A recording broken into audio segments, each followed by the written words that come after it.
The surging Phillies, who look to get even closer in the National League wild card race. Greg, with 11 games left to play, the Phillies surprisingly find themselves in the wild card hunt. It might be a long shot, but every game is a must-win. Meanwhile, the Braves are still looking to secure their wild card position and haven't ruled out the possibility of winning the NL East. Welcome, everyone, to Fox Saturday Baseball from Citizens Bank Park in Philadelphia. Now, the standings for the wild card. This is why this game is so important. Yeah, the Braves at 86 and 65 are pretty secure right now. The Cardinals are not. The Brewers, the Dodgers, and the Phillies right on their heels. Hi, everybody. I'm Tom McCarthy. I'll be joined in just a moment by Eric Karros. When Major League Baseball implemented a second wild card in each league, this is what they envisioned. Saturday baseball with so much importance. And we'll bring in Eric Karros. And Eric, who would have thought back in August that the Phillies and the Brewers would be in the hunt for a playoff spot? Well, it's certainly not the Philadelphia Phillies. I mean, they made the trades. It almost seemed like they raised the white flag. But they are right in the thick of things. And a big reason, the starting pitching. The starter's ERA since the All-Star break, third best in all of baseball.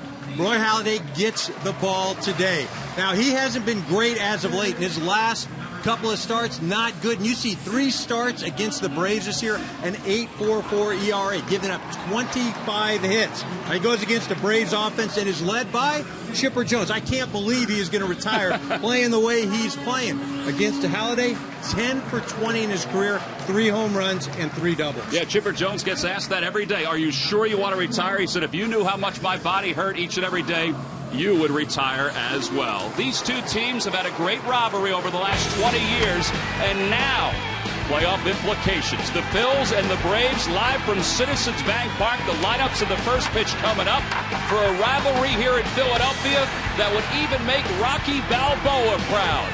We'll be back right after this to Citizens Bank Park.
Being exchanged at home plate between the Phillies and the Atlanta Braves. It's game 2 of this 3-game series, a game with so much meaning for both of these ball clubs. Let's take a look at the Braves starting lineup. It's brought to you by Taco Bell. Sometimes you gotta live Moss. Leading it off in center field, Michael Bourne, then Prado and Hayward. Chipper Jones in the cleanup spot. He's been pretty consistent this year. Freddie Freeman, the first baseman, bats fifth. Then Dan Uggla. And the bottom third of Brian McCann, Jose Constanza, and left-hander Mike Minor. And they'll face Phillies right-hander Roy Halladay. The opening pitch is brought to you by Budweiser. Great times are waiting. Grab some buds. Well, Roy Halladay on the year is coming in with a record of 10-7, an ERA of 4.03. Eric, it's been a long time since his earned run average finished up the season over 4. Yeah, you know, and as of late, he's really struggled. If you look back at his last 4 starts, they just have not been Roy Halladay-ish. One of the problems has been his ability to locate, and that's why it's so important today. In those last 4 games, you know, he has walked 10 guys. He's only walked 30 all year long. That's what's gotten him into trouble. He's got to look out for the lefties in this Atlanta Brave lineup. Chipper Jones is on that side. McCann, Hayward, Freddie Freeman, they've all had success against him. Well, Freddie Gonzalez, who last year skippered the Atlanta Braves in his first year, taking over for Bobby Cox, they wound up losing out on a playoff opportunity against these Phillies the last 3 days of the season. Overall, 175 wins. Charlie Emanuel, he's tucked behind that pole right there. Charlie Emanuel is the winningest manager in Philadelphia Phillies history. The comeback the Phillies had in 2007 was impressive, but if they pulled this off here in 2012, it would probably overtake the 2007 comeback. Right, and ironic you mentioned that. I just ran into a former Met player, Sean Green. He said, man, the Phillies played us all the time. That's why they ran us down. Philadelphia Phillies defense brought to you by Chevrolet. The revamped outfield has Pierre in left, Mayberry in center, and Brown in right. Carlos Ruiz back behind the plate has done a wonderful job this year. Rollins, Utley, and Howard, they have been the cornerstones for the Phillies. So here we go. Michael Bourne will lead it off for the Atlanta Braves. Bourne overall hitting .272, and the first pitch of the day. Take it outside, so we're underway, and the count is 1 ball and no strikes. See Kevin Franzen, the third baseman, in on the grass just in case Michael Bourne decides to lay down a bunt.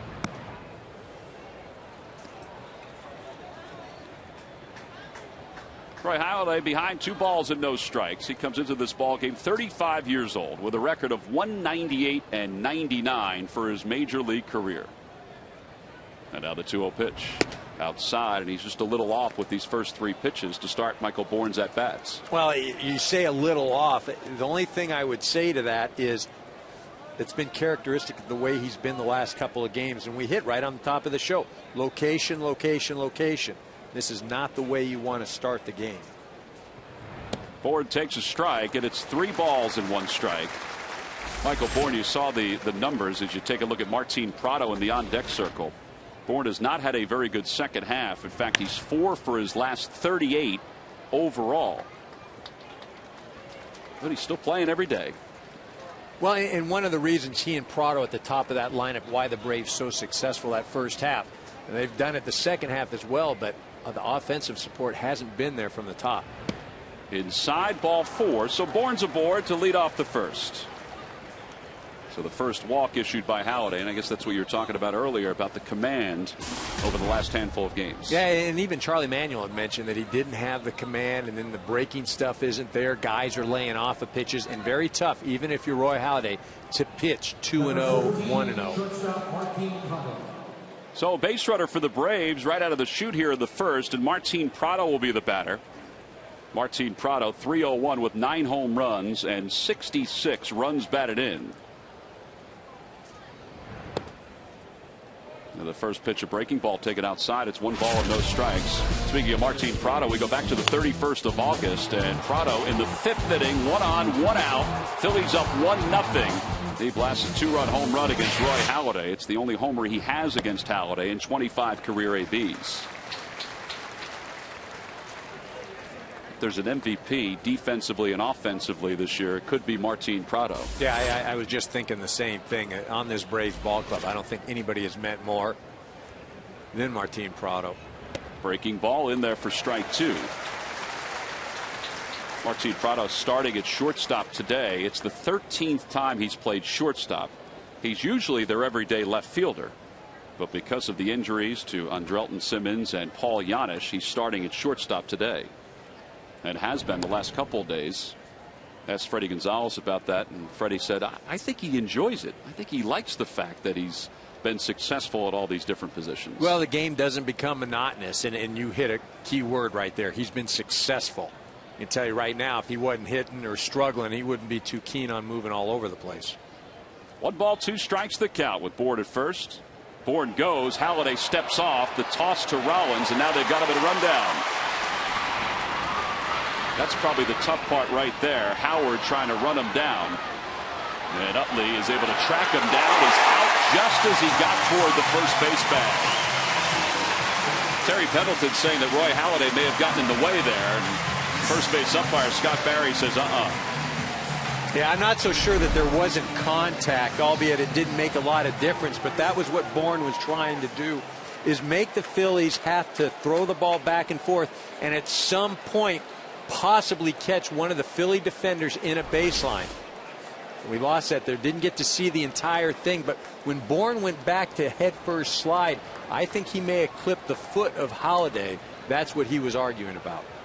Oh, it goes 1-6-3-4 if you're scoring at home. And there's one away here at the top of the first. And the count is 1 ball and 2 strikes to Martin Prado. Now here we get a chance to see the entire rundown.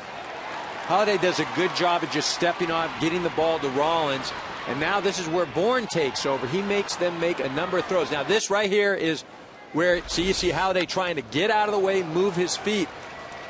Bourne just trying to get him. Well, it turns out to be a big play because now Prado singles. It could have been a totally different inning. Watch it one more time. And see, we watch right here. He's trying, well, you see what happened. Bourne actually reaches out with his right hand to grab Holladay's left foot. Little cat and mouse on the base pad. Take it any way you can. So the first hit of the day for the Braves, and Jason Hayward is coming to the plate. Hayward has had himself a heck of a third year after a very difficult sophomore year with the Atlanta Braves. 27 home runs, 18 of those home runs have come on the road. And he cracks that one to the left side. Franzen gets one at second, and they're not going to be able to turn 2.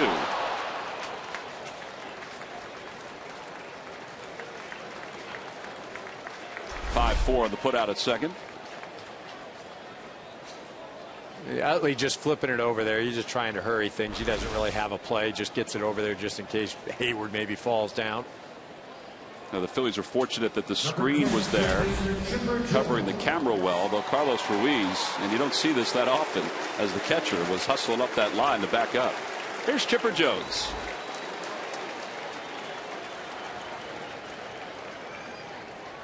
Chipper Jones was 0 for 4 in last night's ball game against Kyle Kendrick and the Phillies. And he hits that one to right field. He just dumped it in front of Dominic Brown. So now first and second with 2 men down. Boy, he loves to swing at the first pitch. Guy can just flat out hit. You know, again, this ball up in the zone, not where Halladay wants it. Number 5, first baseman Freddie Freeman. Man, it's amazing that he's retiring. It really is. Well, to be able to go out on top like he's going out, I mean, truly, this is one of the better years he's had the last couple of seasons. That'll bring Freddie Freeman to the plate. Freeman takes a strike. Freeman 1 for his last 14. Overall, though, 263 with 20 home runs and 88 runs batted in. He has Hayward at second and Jones at first. Swing at a foul tip. By the way, that base hit by Chipper Jones moves him past Lou Gehrig on baseball's all-time list, and he said it was pretty important to him to pass the Iron Horse. Next up is Roberto Alomar. Cody Perez, Goose Gosling.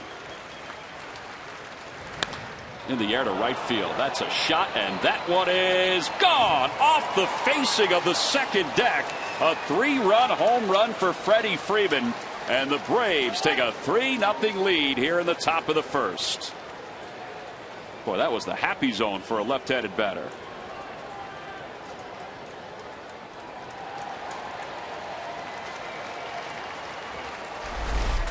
Look, the reality is Roy Halladay does not have any location going right now. This wants it up and in. Ruiz does. This ball's over the middle part of the plate, down about belt high. This is an 0-2 pitch. You don't see Halladay making 0-2 pitches like this. Well, for Freddie Freeman, it's his 21st home run. Now 91 runs batted in. Well, the two kids, Freeman and Hayward, have had very good years for Atlanta. And now it's 0-1 to Dan Uggla. Again, you have him down 0-2. The Braves have been miserable with runners in scoring position. You almost get out of the inning. But again, that's what's plagued Halladay as of late. You see Freddie excited. You know, he's also in those last 4 starts, we mentioned 10 walks, also given up 5 home runs. He's given up 16 all year. But in the last 4 games, 5 home runs. Halladay, who spent time this year on the disabled list with a sore right shoulder.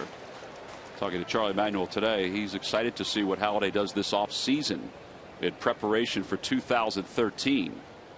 Swing and a miss, and Uggla's retired, and the side is retired. Freddie Freeman, though, gives the Braves the early lead. He had a pitch that he could drive, and he drove it right off the facing of the second deck here at Citizens Bank Park.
It's brought to you by Taco Bell. Sometimes you gotta live Moss. Leading it off at shortstop, Jimmy Rollins. Then Juan Pierre and Chase Utley. Ryan Howard is the cleanup batter. He's been cleaning up lately. Carlos Ruiz will hit 5th. John Bayberry 6th. And the bottom third of Brown, Franzen, and Halladay. And they'll face 24-year-old left-hander Mike Minor, who has been very good since the All-Star break for the Atlanta Braves. Yeah, he's been very effective. He and Medlin really have been the 1-2 punch, with all due respect to Timmy Hudson. And he's got to keep this ball in the ballpark. He's given up 25 home runs this year, second only to Tommy Hanson. Phillies hit a few last night. Stay away from Ryan Howard. Even though you'd think that's lefty on lefty crime right there, Ryan Howard absolutely wears him out. Yeah, Ryan Howard 20 RBIs in his last 19 ball games. The first pitch of the inning is a strike to Rollins, and it's 0-1. Rollins has had himself a heck of September. His average at 252, 22 home runs, 66 runs batted in. He has scored 18 runs in his last 19 ball games. Ground ball toward third, diving stop by Jones. They call it a foul ball. And it's 0-2. Well, Jones playing near the line. He makes a nice play. Ends up in foul territory. Umpire saying it goes over the bag or does not go over the bag. It is foul. Paul Emmel is the third base umpire who made that call. Once the ball got past that third base bag, it was his responsibility. So 0-2 the count to Rollins.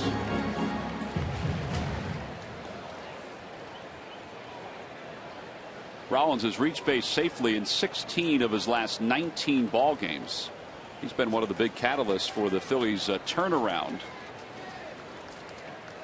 as he leads them in home runs and RBIs. Inside, 1-2. Well, I think more than anything, he and Juan Pierre at the top of the lineup, especially this month, have really ignited this offense. Howard not killing the ball, but driving in runs. Swing and a miss. Good pitch from Minor. First strikeout of the day.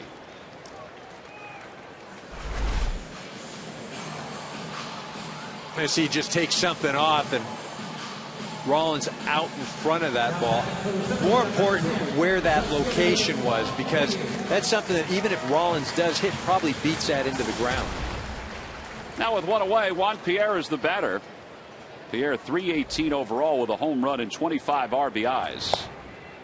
And he takes low. It's 1 ball and no strikes.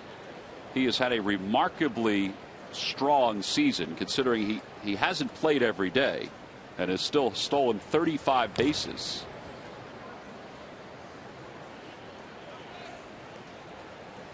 Look what he's done his last 18 ball games. Yeah, I was really surprised at the deadline some teams didn't come after him and put him atop the lineup or be an igniter. I thought for sure he'd be one of the guys the Phillies trade. Swing and a miss, 1-2. That's a great changeup from Minor, which is one of his best pitches. Well, you see early on the effective pitch for Minor is that changeup. Just drops out of the zone. And that ball hit Pierre, so a base runner for the Phillies here in the first. Let's take a look at the Atlanta Braves defense, brought to you by Chevrolet. Chipper Jones at third, Prado making the start at short, then Ugla at second and Freeman at first. Constanza, Bourne, and Hayward in the outfield from left to right. Brian McCann, although he's banged up, is doing the catching again this afternoon. You watch this ball just runs in, hits here right on the wrist, the hand area. Like he got him on the forearm.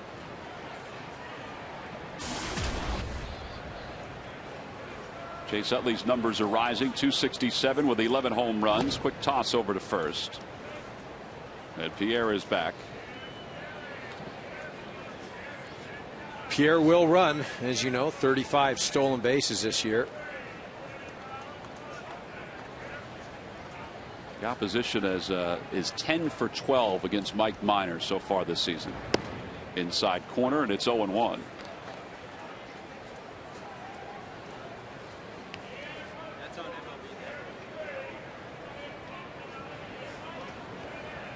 Mike Minor now 24 years old, a former first-round selection in 2009 out of Vanderbilt. Played college baseball with David Price and with Pedro Alvarez. Swing and a miss, 0-2.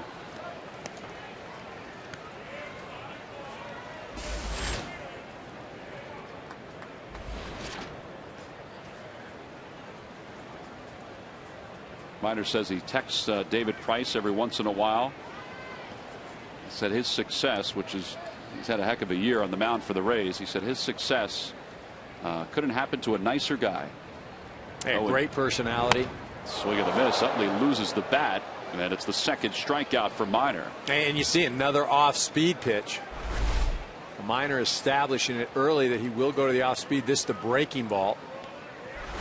Utley out in front, and we do have shadows right now, so it's not easy to see up at the plate. Very difficult to pick up the spin. Again, when you do have shadows, if you can change the height, the level of the ball, very difficult for hitters to pick it up. 2 away, 2 strikeouts for Minor. 137 on the season, and here's Ryan Howard. Howard with 13 home runs and 54 runs batted in. He has 54 runs batted in just 65 games this year. And he takes low, 1 ball and no strikes.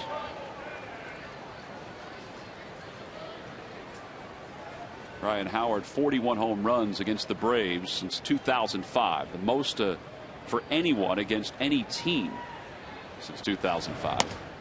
Had a breaking pitch over for a strike. This is his home run last night. Man, it's funny because right when he got it, I think he thought he got it, and then he's like, well, I don't know if I got it. I better start running here. And just another Ryan Howard home run, 299 of them. He's one away from 300. In fact, Howard starts today with 299, and Utley starts today with 199. See Juan Pierre, 5 stolen bases away from tying Dummy Hoy for 18th place all time. Swing and a miss, 1-2. Dummy Hoy, who played in the early 1900s, was the most successful deaf player in baseball history. In fact, the hand signals that umpires use now, safe, out, all those are because of Dummy Hoy.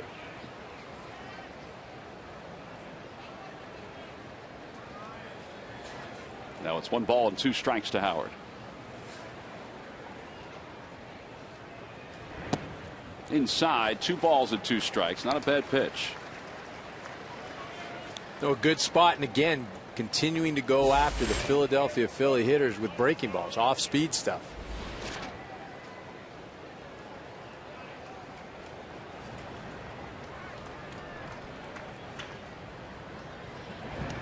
Check swing. Did he go? Yes, he did. The ball shoots right back to Brian McCann. What a break. And Mike Minor has struck out 3 to start this ball game. On to the second, the Braves with the early lead.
Sometimes you gotta live Moss. And buy DirecTV. Now NFL Sunday Ticket is included at no extra charge when you switch.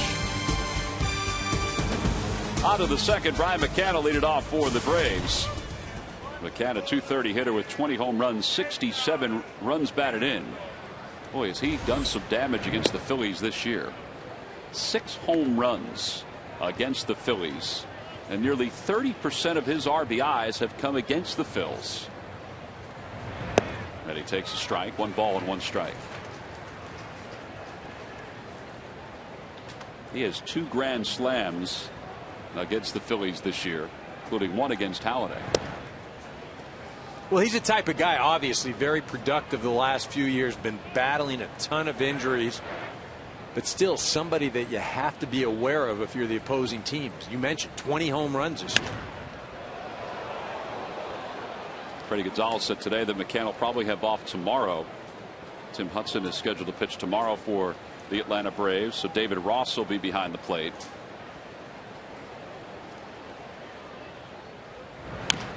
Ground ball foul. He's been battling a sore knee, or I should say a sore hamstring. It's right around the knee area. Well, that's the thing. Anytime a catcher, though, has any type of leg difficulties, I mean, such a demanding position. And yet to still be able to come up to hit with power. I mean, one of the best catchers in the major leagues, especially over the past 5 years. 2 balls and 2 strikes the count to McCann. As we start the second, and a little high from Halladay. It's 3-2.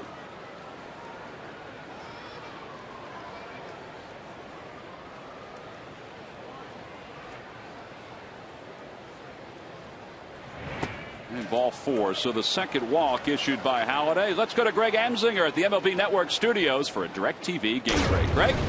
Tom, as you know, fans in Philly are rooting for the Cubs today. Mitchell Boggs trying to get out of this jam in the 9th inning. DeJesus flies out to Adron Chambers. 4-4 the score. The Cardinals are threatening, though, in the top of the 10th. If you call yourself a sports fan, you got to get DirecTV. Call 1-800-DirecTV. Tom, Eric, back to you in Philly. All right, Greg, thank you very much. You see the Central, the Reds' magic number to clinch is 1. They have an 11-game lead over the St. Louis Cardinals as play begins today. As Constanza takes a strike, it's 0-1.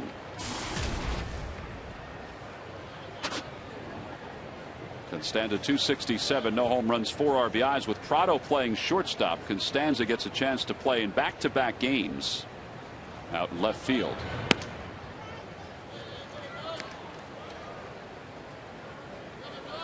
You see Halladay just again, struggling with the control. It ends up walking McCann.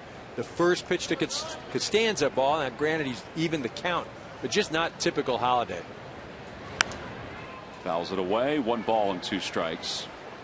This guy has one of the best work ethics in all of baseball, Roy Halladay. And we mentioned that he had the shoulder problem, which landed him on the disabled list for some time. The Phillies really faltered more when he was on the DL than when Howard and Utley were on the DL. Well, they had the second worst record in all of baseball, second only to the Astros when Halladay was gone. Just his presence, the fact that he's run out there every couple of days. I mean, he doesn't have to be dynamite, but you look at what he means to this ball club. 15 and 27 when he was on the disabled list, and he just picked up his second strikeout of the afternoon. A breaking pitch that Constanza could not hold up on. Again, this pitch out of the zone, but Costanza offers at it. At least Jerry Meals felt he offered at it. Well, 1 away with a runner at first. Figure Minor's up there to try to sacrifice the runner into scoring position. Yeah, I don't think there's any question right now. Now, if you're the Phillies, you might have a play at second because McCann doesn't run all that well, depending on where the ball is bunted. But by the same token, right now, if you're the Phillies, you're just trying to make sure you get an out. Take that second out, take your chances with Bourne. Good pitch, and it's 0-1. And again, if I'm the Braves, I'm bunting that ball towards first base and Ryan Howard. I figure I'm going to take advantage of him, maybe not moving all that well or all that quick.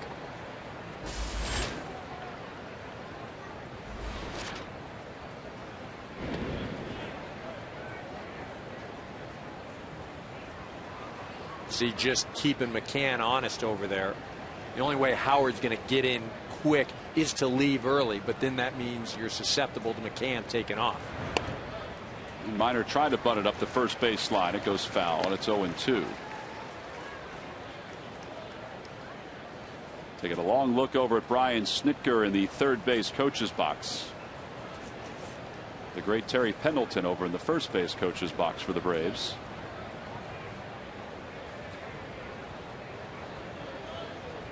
I'd still try to bunt right here. Well, he does square and he bunts it foul. 3 strikeouts for Halladay. You figure Minor's 4 for 51 this year. Might have a better chance of getting the runner in scoring position. Tonight, college football returns to Fox as Aaron Andrews, Eddie George, and Joey Harrington get you ready for kickoff with the 4th Fox College Saturday pregame show. Then 2 unbeaten teams clash as the 15th-ranked K-State Wildcats will be in Norman, Oklahoma to take on the 6th-ranked Sooners in the Big 12 opener. Coverage of Fox College football presented by Geico begins tonight at 7 Eastern, 4 Pacific. Michael Bourne takes a strike, 0-1. Bourne walked his first time up. Michael Bourne, originally drafted by the Philadelphia Phillies, traded to the Astros, and then eventually on to the Braves. He'll be a free agent at the end of the season.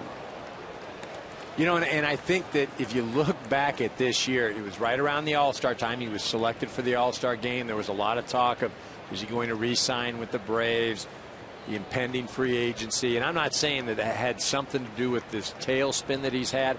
But again, it's just another variable that as a player you had to deal with day in and day out. Hit through the right side, right between the legs of McCann. A base hit for Michael Bourne. So McCann will stop at second.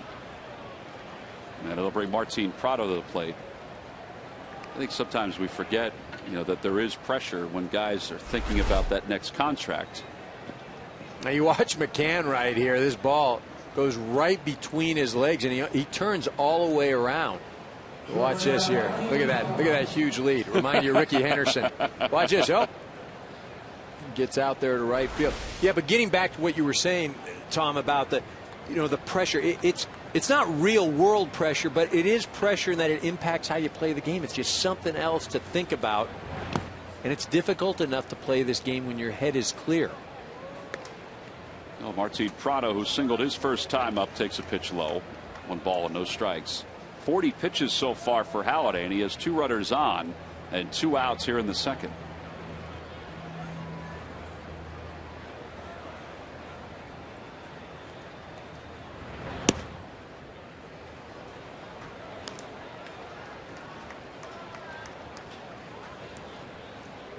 Again, Halladay working behind in the count. You just can't do that against good big league hitters. You might notice the velocity, which is up in the top left corner, that keeps popping up. That last pitch at 89 miles an hour. Charlie Manuel was saying today that he expects when Doc comes back to spring training next year that the velocity on the fastball and the cutter will be higher than it has been. Well, and he said over the last few years, I mean, you're talking 2 years ago, he'd look at that speed and it would be up around 94, sometimes hit 95. And you're talking about that kind of velocity with movement, very difficult to hit. But when you bring that down to the 88, 89, it's easier to pick up as a hitter. You don't have to commit. You can lay off pitches. 3-1 the count to Prado. And a curveball that drops in for a strike. It's 3-2. Roy even said when he came back off the disabled list, as you take a look at this pitch, that he's learned some new ways to try to strengthen his shoulder. Even at 35, he said he's learned some new ways to get himself stronger that he hopes will pay dividends this offseason as well. Runners will be off with the count 3-2 and 2 outs here at the top of the second. Braves on top 3-0.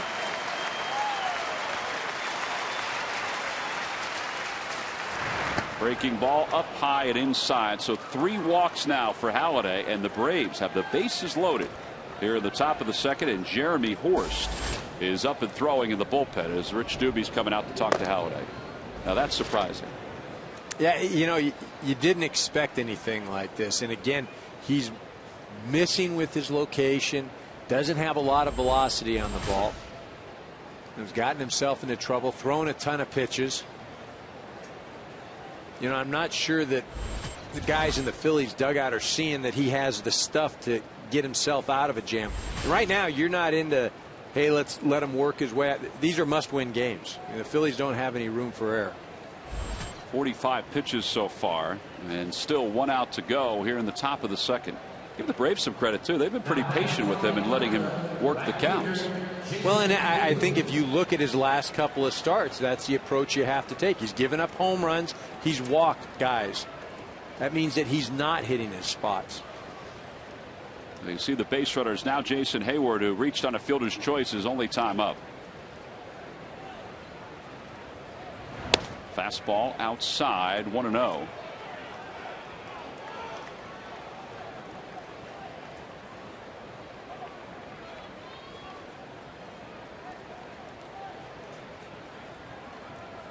how far away from the plate Jason Hayward stands. He's got such a long wingspan. Over to first base, a foul ball, and it's 1-1. Well, and he dives into the ball, and that's why, you know, the book on him is if you want to go in and you can go in hard, you have a chance. And you watch where he is. You mentioned, look where he is. Far away from the plate, dives right into everything. Did you ever feel comfortable being away from the plate? Did you have to be on the plate? No, not that I was on the plate, but I wasn't as pronounced as he was as far as being away. You know, he's an ordinate spot as far as being away.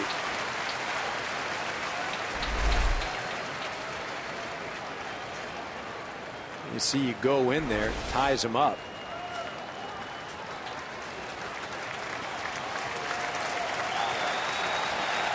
One ball and 2 strikes the count to Freeman. It's a foul. They try to go inside again. Well, and see, you keep diving in. When a guy is that far away, he's usually telling you that he has trouble with the inside fastball. Just like guys with an open stance. You know, you think, oh, okay, he's telling you that I can't get around, so that's why I'm far away from the plate. You just keep diving in there. Well, this will be the 30th pitch of the inning for Halladay. And he just missed a little low. 2 balls and 2 strikes.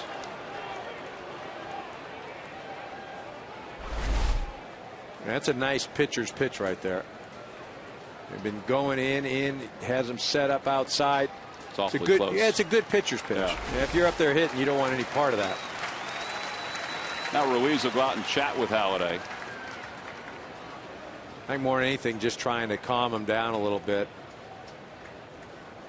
Chipper Jones on deck.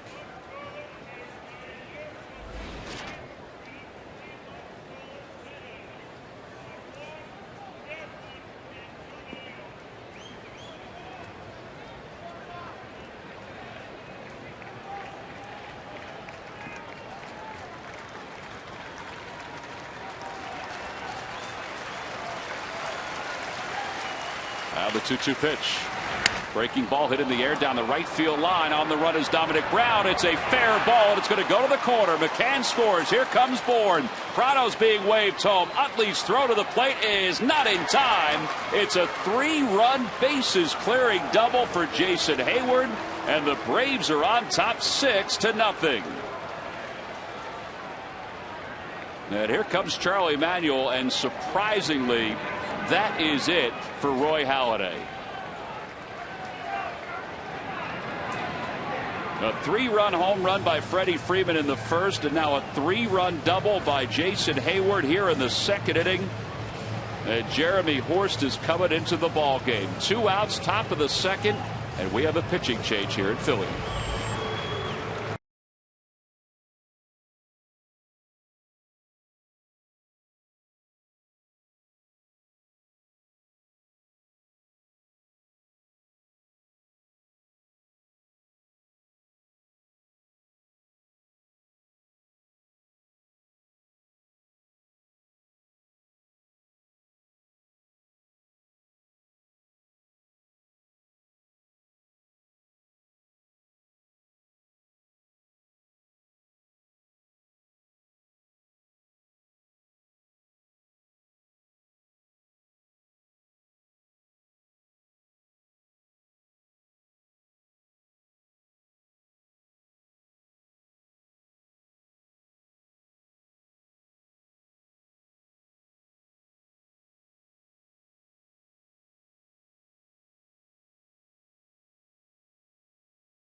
Halliday with 2 outs here in the second, down 6-0 to the Braves, and they bring in Jeremy Horst. Jason Hayward just cleared the bases with his 29th double of the year. Now Chipper Jones, the batter, he takes outside. It's 1-0. For Doc, it's the shortest outing of the season. He had one which was 2 innings before he went on the disabled list earlier this year against the Cardinals. Well, just not a lot of success against the Braves this year. We mentioned at the top of the show, he had 3 starts. Ball's hit well to left center field. Mayberry on the run. He's not going to get there. That one is off the wall. Hayward scores. RBI double for Chipper Jones. He's 2 for 2. And it's now 7-0 Atlanta. Well, they struggled offensively last night, and the Braves are certainly not struggling here this afternoon. This pitch just out over the plate. Not a lot on it. Chipper Jones absolutely crushes this. Phillies kind of getting the feeling that they put on the Mets the other day. Look at the head down. Hips are open. Now Freddie Freeman, who homered his last time up, and it's 1 ball and no strikes. Well, this is what we talked about before, though. This is what the Braves have done this year. I mean, offensively, they've had some big games. Well, they have. And, one of the things about the Braves is they get on base. I mean, they take a lot of walks. They've got some power. One thing they have struggled with, that rally cap, that's got a lot of work. That's all I know. It's a little early for rally cap. But it's needed. Yeah, it's needed. Maybe about 40 more thousand people need to put one on.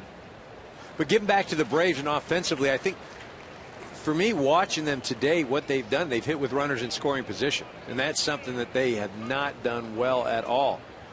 The big home run with 2 outs on an 0-2 pitch to Freeman in the first. Hayward, 2 strikes on him. And I think if anything with this Braves ball club, that's where they've been vulnerable, is the ability to hit with runners in scoring position. Freddie Gonzalez, speaking, hey, we've had the opportunities. We just got to cash them in. Ground ball foul. It remains 2 balls and 2 strikes.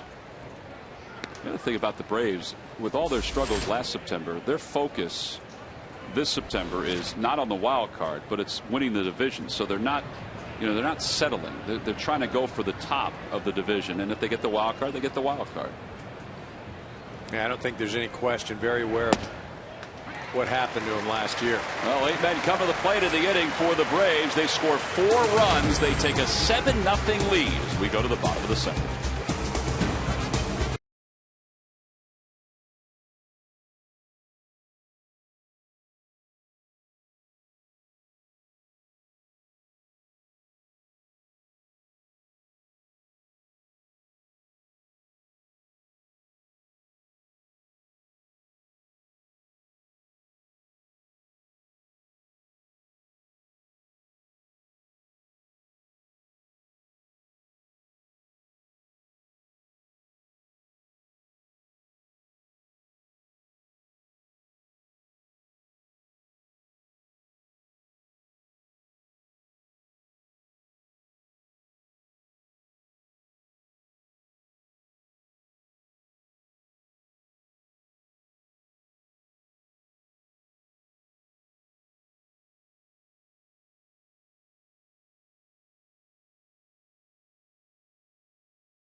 sponsored by Budweiser. Great times are waiting. Grab some buds. Bottom of the first, and Mike Minor has been presented with a 7-run lead. The 24-year-old left-hander out of Chapel Hill, Tennessee, will face Carlos Ruiz, John Mayberry, and Dominic Brown as we begin the second. Ruiz of the year, .331 with 15 home runs at 62 runs batted in. Part of a list of catchers this year in the National League that are tearing it up. He and Yadier Molina and Buster Posey. Swing and a miss, and it's 1-2. I asked Mike Minor yesterday, I said, you know, why the turnaround in the second half of the season? What is it that's made you a better pitcher? Freddie Gonzalez told us today it's experience, and Minor agreed with that as Ruiz sends one in the air to left field. Constanza is out there, and there's one away. But he said that part of it, he shortened his goals. He said usually his goals are complete game, no-hitter, shutout, something like that. But with his Braves bullpen, he realizes that if he can go 6 or 7 innings, give a quality start, and hand it over to the bullpen with a lead, well, then he's done his job. Well, I think as an athlete, you want to set attainable goals, and when I mean attainable, it's like climbing a ladder. You don't just go from the bottom step to the top step. It's one step at a time, and then you'll gradually get to where you want to be. But say, for instance, you say, I'm going to throw a complete game today, or I'm going to throw a no-hitter. You give up a hit to that first guy, okay, that's done. I get taken out in the 6th inning. I threw pretty well. I didn't really do that well. I didn't throw a complete game. Well, and that's what he said. He said if I give up that first hit or that first run, then it would be on my mind for the next batter. And he said, and that wasn't helping me at all. But well, the adjustments he's made, I mean, everybody talks about Medlin right now. But if you look at his numbers and what he's done, there's Roger McDowell, former Met, former Dodger, former Philly, White Sox.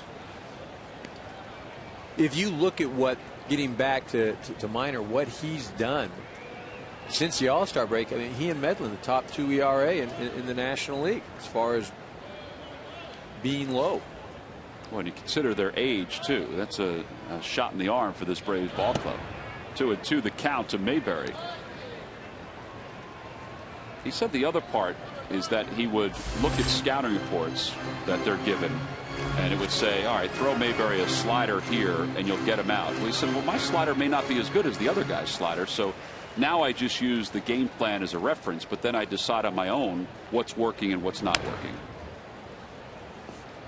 I think that goes back to what Freddie Gonzalez said about experience. I mean, all this is part of the experience of, you know, being a major league pitcher.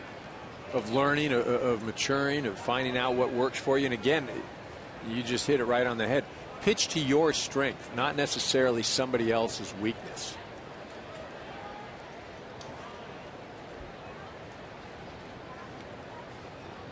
McCann rolled through a few signs there.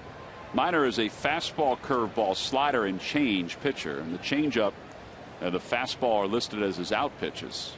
Let's see what he throws here to Mayberry. In the dirt, 3-2. And that was the changeup.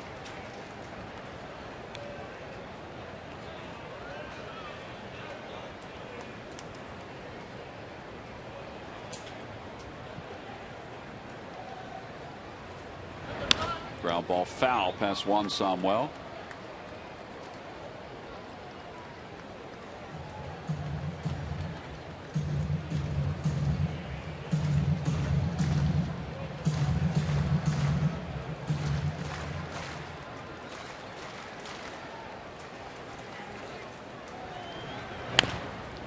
Looked like McCann wanted that outside, and it came zipping inside with the slider. Yeah, Minor just keep going in, and you mentioned McCann didn't want it in. It was a backdoor slider that McCann was looking for, and it came into the hands of John Mayberry.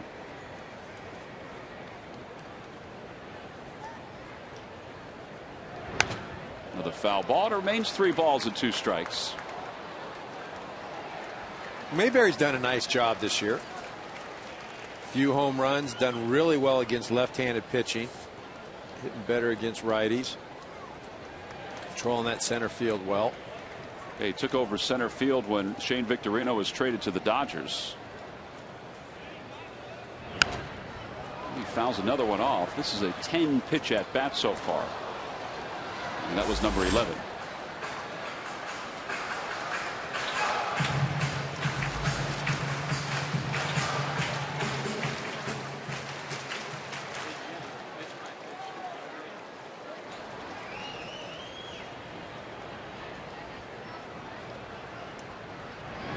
Swing and a miss. He got it with a changeup. 4 strikeouts for Minor. There are 2 outs here in the second. Well, there it is, the off-speed pitch, and that's what he's gone to today. You know, granted, he can be a bit more liberal now with a 7-run lead, which makes it difficult to hit against because now as a pitcher, he can just go out there and throw whatever he wants. Dominic Brown making his 42nd start of the year for the Phillies after playing most of the season in AAA, and he hits it to left field. Constanza is out there, and he circled around it and put it away, and the Phillies are retired in order here in the second inning. We'll return to Philadelphia after a word from your local Fox station.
MasterCard from Citizens Bank Park, along with Eric Karros. I'm Tom McCarthy. There's Hall of Famer Ryne Sandberg, who is the Phillies AAA manager at Lehigh Valley, who is joining the team here in September. Ryne Sandberg, who had 275 career home runs as a second baseman. And you have 2 guys in this game today, and Dan Uggla and Chase Utley, who are closing in on the top 10 in home runs for second baseman. The all-time leader, of course, is Jeff Kent of Survivor fame with 345 career home runs. Uggla with 208. He's 11th all-time among second basemen, and Chase Utley 193. He's 12th all-time. Swing and a miss, and a strikeout for Horst. Let's go to Greg Amsinger at the MLB Network studios for a DirecTV game break. Greg? Tom, we got a final at Wrigley Field. Jason Mott comes in the 10th inning, gets the punch out. Cardinals come back to win 5-4 the final. If you call yourself a sports fan, you got to get DirecTV. Call 1-800-DirecTV. And Tom, as you know, if the Phillies lose this game, they'll be 4 out in that wild card chase behind the Redbirds. Back to you. Yeah, every game is important for the Phillies, for the Brewers, for the Dodgers. You know, it's crunch time. 11 games left, counting this one. I think for the Phillies, the series in Houston last week, when they lost 3 of 4, really backed them further into a corner that's difficult to come back from. And there you see the Phillies 3.5 out, Milwaukee 2.5 out, and the Dodgers 2.5 out. Yeah, well, you talk about what happened with the Phillies in Houston and losing the 3 of 4. That's kind of been, though, the Phillies season in a nutshell. Games that they should have won, whether it's leading late in the game or games that on paper looked like it wasn't an even match and that they come out on top. They just haven't won all year long, and that's why they're in the position they are right now. And you can talk about the injuries all you want. The reality is there have been a ton of games where they've blown opportunities, leads, and they've had to scrape to get back in this thing. Well, as Charlie Manuel even said to us today, the first half they just didn't play solid baseball. Spores picks up another strikeout. Now, this is what they've done, though. With all that said, they've put themselves back in position to contend. I mean, think about it. 14 games back in the wild card on the 22nd of August. And then they've spent 81 games in last place this year. No longer, obviously, in last place. But this is what they've done since the 23rd of August. Yeah, and they've been great. And you look at, it's been a combination. You look at the pitching, the starters ERA, the overall ERA, that offensively they've come back. They've swung the bats well. They've gotten hot. You know, with all due respect, they've made up a ton of ground. But the teams up top, too, whether it's been the Cardinals or the Dodgers, you know, that were up there, Pittsburgh, that was leading for a while, they've just fallen off the wayside. I mean, they just haven't played good baseball at all and let everybody back in. Well, Kevin Franzen and Juan Pierre, these guys have been part of the fueling of the Phillies' resurgence. John Mayberry the same in center. 0-2 pitch to Constanza's outside. It's 1 ball and 2 strikes. He struck out his last time up. Well, how about the bullpen? You know, that 7-8, you know, spot. Bastardo's been better as of late. And a called strike 3. Horse just struck out the side. 7 strikeouts through 3 for Phillies pitching.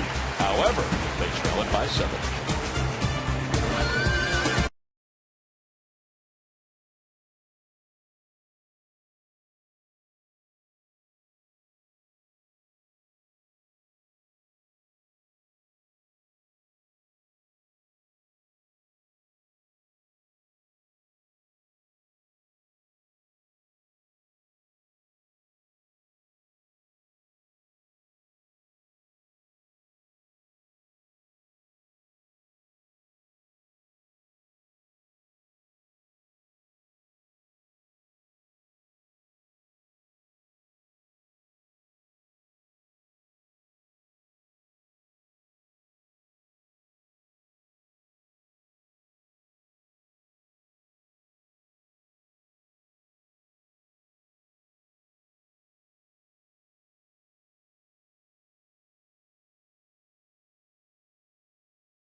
Looking for their first hit against Mike Minor. Minor has struck out 4 through the first 2. It'll be 8-9-1 for the Phillies. They show a pinch hitter in the on-deck circle for Jeremy Horst.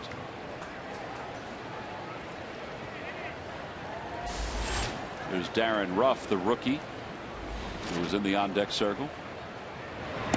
Inside, 1 ball and 1 strike. B.J. Rosenberg is warming up in the bullpen for the Phillies. He's their long man. He's going to come in to pitch the top of the 4th.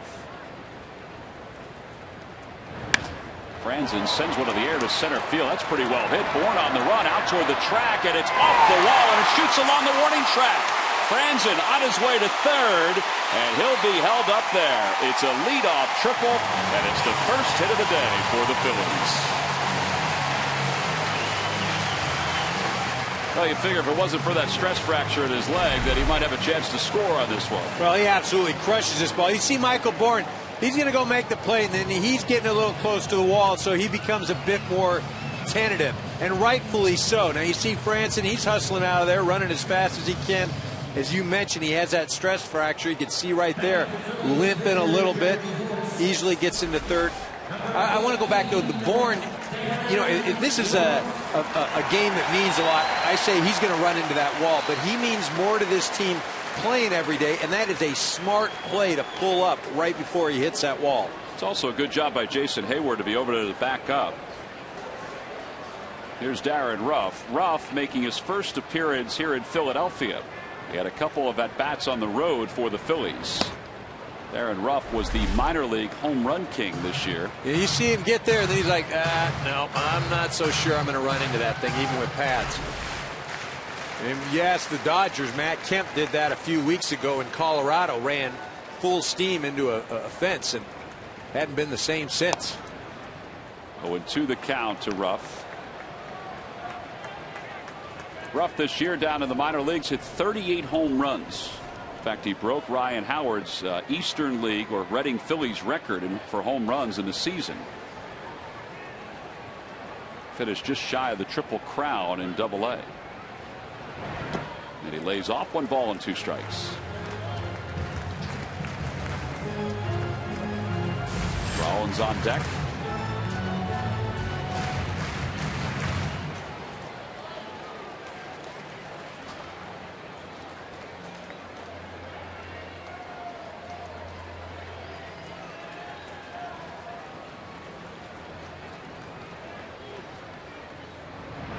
Ruff hits it in the air to left center field. That should be deep enough to score Franzen. Bourne is under it, and he makes the catch. Franzen will coast home, and the Phillies are on the board. It's now 7-1 with the first major league RBI for Darren Ruff on a sacrifice fly. And with that, let's go to Greg Amslinger at the MLB Network studios for a game break. Hey, Tom, let's check in on former Philly Jim Thome, the 42-year-old in the top of the 12th with a ground rule double.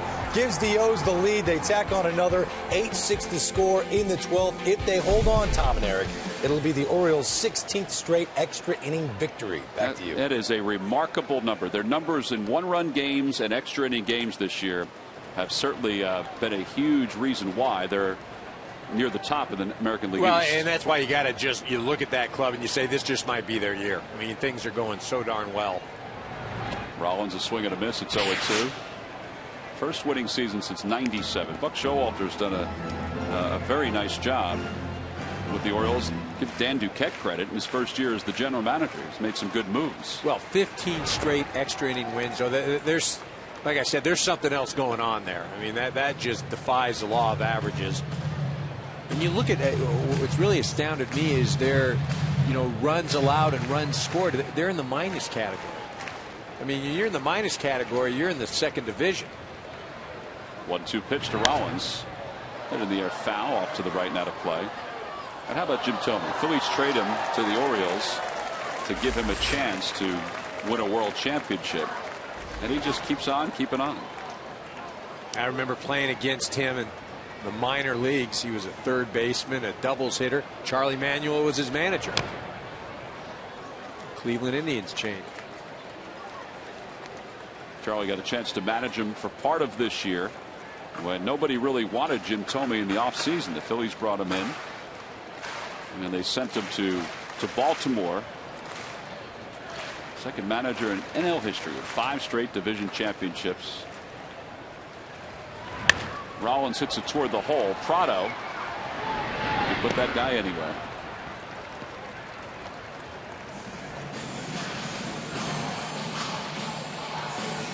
Catch all the action of the 2012 Major League Baseball postseason on Fox and TBS. The excitement begins October 5th with the wild card on TBS. 2 outs here in the third. Juan Pierre will be the batter. Pierre hit by a pitch his first time up. And Minor fires a strike, which is what he's been doing, and it's 0-1.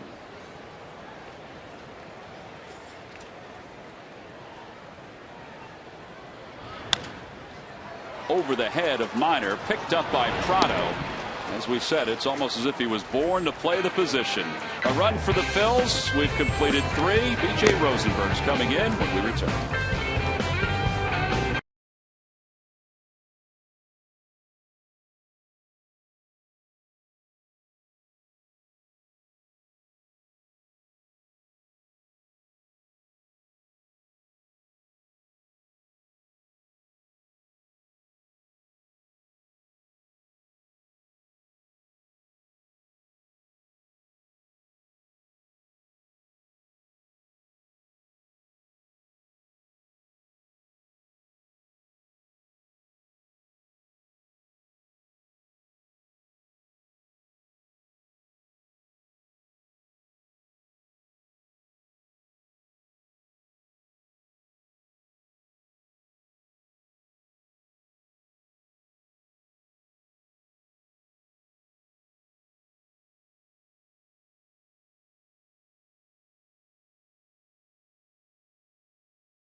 More on car insurance and by Jeep. From Citizens Bank Park, B.J. Rosenberg takes over for the Phillies. The third pitcher used today. 20th ball game for Rosenberg. 1-2 so far. Braves are up 7-1 as we go to the top of the 4th inning. Along with Eric Karros, I'm Tom McCarthy. It's turned out to be a nice day. Mike Minor will lead it off for the Atlanta Braves. Minor was retired when he butted a third strike his last time up. So he's 0 for 1, but he has a 6-run lead to work with.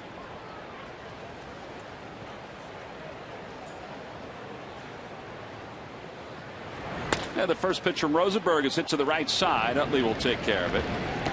There's one away. And Tim Hudson has been nice enough to join us again this afternoon. Tim, we appreciate you coming on. Yeah, my pleasure, guys. Thanks for having me. We weren't sure if you'd come on, though, if Minor still hadn't given up a hit through the first 3 innings or not. Yeah, well, the kid's been he's been throwing the ball well. Yeah, he's been talking about the experience, that's been a big factor for him. Have you noticed that? And obviously you've gone through it in past years, but have you noticed the experience has really helped Minor and Medellin this year? I think so. Obviously, the more time you have out there on the mound, pitching against big league hitters, you're able to build that confidence. And obviously, man, Mike has great stuff. And earlier on in the year, he wasn't having the results that he wanted, but his stuff was really good. I think it was just one of those things where he just got out there and started having some good games. And next thing you know, that confidence starts rolling. And next thing you know, he's putting together. The last couple months have been really good for us. Huddy, you talk about confidence, the physical ability. I mean, I'm looking at you. Another year, 15 wins. You've been doing it for, it seems like forever. I mean, what is it that's allowed you to continue to be successful? I just think just going out there and just loving to compete. I love going out there and just playing the game of baseball. And, obviously, I feel like I've done a pretty decent job this year, giving us a good chance to win. I just feel like the guys behind me this year have been outstanding. I'm not nearly as good this year as the guys were behind me. We scored runs for me when I've been out there playing. Our bullpen is I don't know that our bullpen has given up a run when I've been out there pitching. So I have 15 wins this year. And that's awesome. But those guys behind me really took care of me this year. But what is it? I mean, if you go throughout your career, why are you one of the best? If you had to, I'm being dead serious. I mean, I don't want to hear the cliche. Well, I like to compete. My teammates are really good. I mean, is it because your ball moves? Is it because you are competitive as heck? I mean, I just think it's a combination of a few little things. I think, I don't think anything I throw is straight. So therefore I'm able to not be quite as I don't have to be quite as fine in the strike zone, especially whenever I fall behind in the count. I can just throw some sinkers down or throw some cutters or change ups, over the plate. Just try to keep the ball down over the plate, and try to let those guys behind me make plays. I just try to pitch to contact with good stuff down in the zone, and try to make those guys look good behind me. It's a lot harder to go out there and try to make those guys swing and miss at everything you throw, especially the older that I've gotten. It's a lot easier to try to get those guys out with 3 pitches or less, and you're going to pitch deeper in the ball games, and you're going to be able to give your team a much better chance to win. Well, Martin Prado just dumped that ball into right field, so the Braves have runners on first and second with 1 man down here in the top of the 4th. So you're a starting pitcher. Can a reliever win a Cy Young award? I think so. When you have guys that are dominant, from the first pitch on throughout the season. I know Gagne, he won it a few years back. I think Craig Kimbrell has definitely been one of our most valuable players this year. He's definitely been one of our best pitchers, no question about it. Should he win the Cy Young award? If I had a vote, I would probably say yes. Obviously I'm a little partial to my teammate, but as well you should. He's been so good all year. He's been a security blanket for us all year. Even games where he doesn't really seem like he's at his best, he still goes out there and punches out 1 or 2 guys and gives up a bloop hit. That's his bad outing. And so many times we've gone out there and we've just seen him blow away 3 hitters in a row, striking them out. And he's fun to watch, man. He's the best closer I've ever played with. And his career is just starting, man. It's going to be really exciting to see where he goes. What is it like, Tim, to have and we're talking with Tim Hudson as the Braves have runners on first and second here at the top of the 4th. What is it like to have this kind of bullpen? Because I'm sure there have been points in your career where you haven't had this kind of bullpen and you feel like I've got to pitch 8 or 9 innings every single time out. I'll tell you, it makes our job a lot easier. You know that you're, as a starter, you just need to go out there and get 6 quality innings. 7 is awesome, but you know that if you go out there and you can battle for 6 innings and come out with a lead, you're able to hand that ball over to Johnny Venters and O'Flaherty and Kimbrell, and those guys have done a great job all year. They've done a great job last year, and obviously we leaned on them a lot more last year than we had to this year. And I think this year it's definitely going to pay off for us a little more because we haven't had to rely on that security blanket all year. Well, the Phillies get the middle runner at second base as Hayward breaks his bat. Yeah, I think the consistency that those guys have had behind you, Tim, the bullpen, I just think it's been remarkable the last couple of years. It is. I mean, they're consistent. They work hard, man. That's the thing. These guys, man, they'll stay after the games and work out for an hour after the game and do their running and do their throwing and long toss. And, even though it's late in the year, man, they still go out there and they still prepare as if it was, the beginning of the season. And that's exciting to know that you have your teammates that are willing to put forth that extra effort to be, not only good, but the best. And, that's why that's why it's so easy to hand the ball over to those guys after we come out of the game with a lead.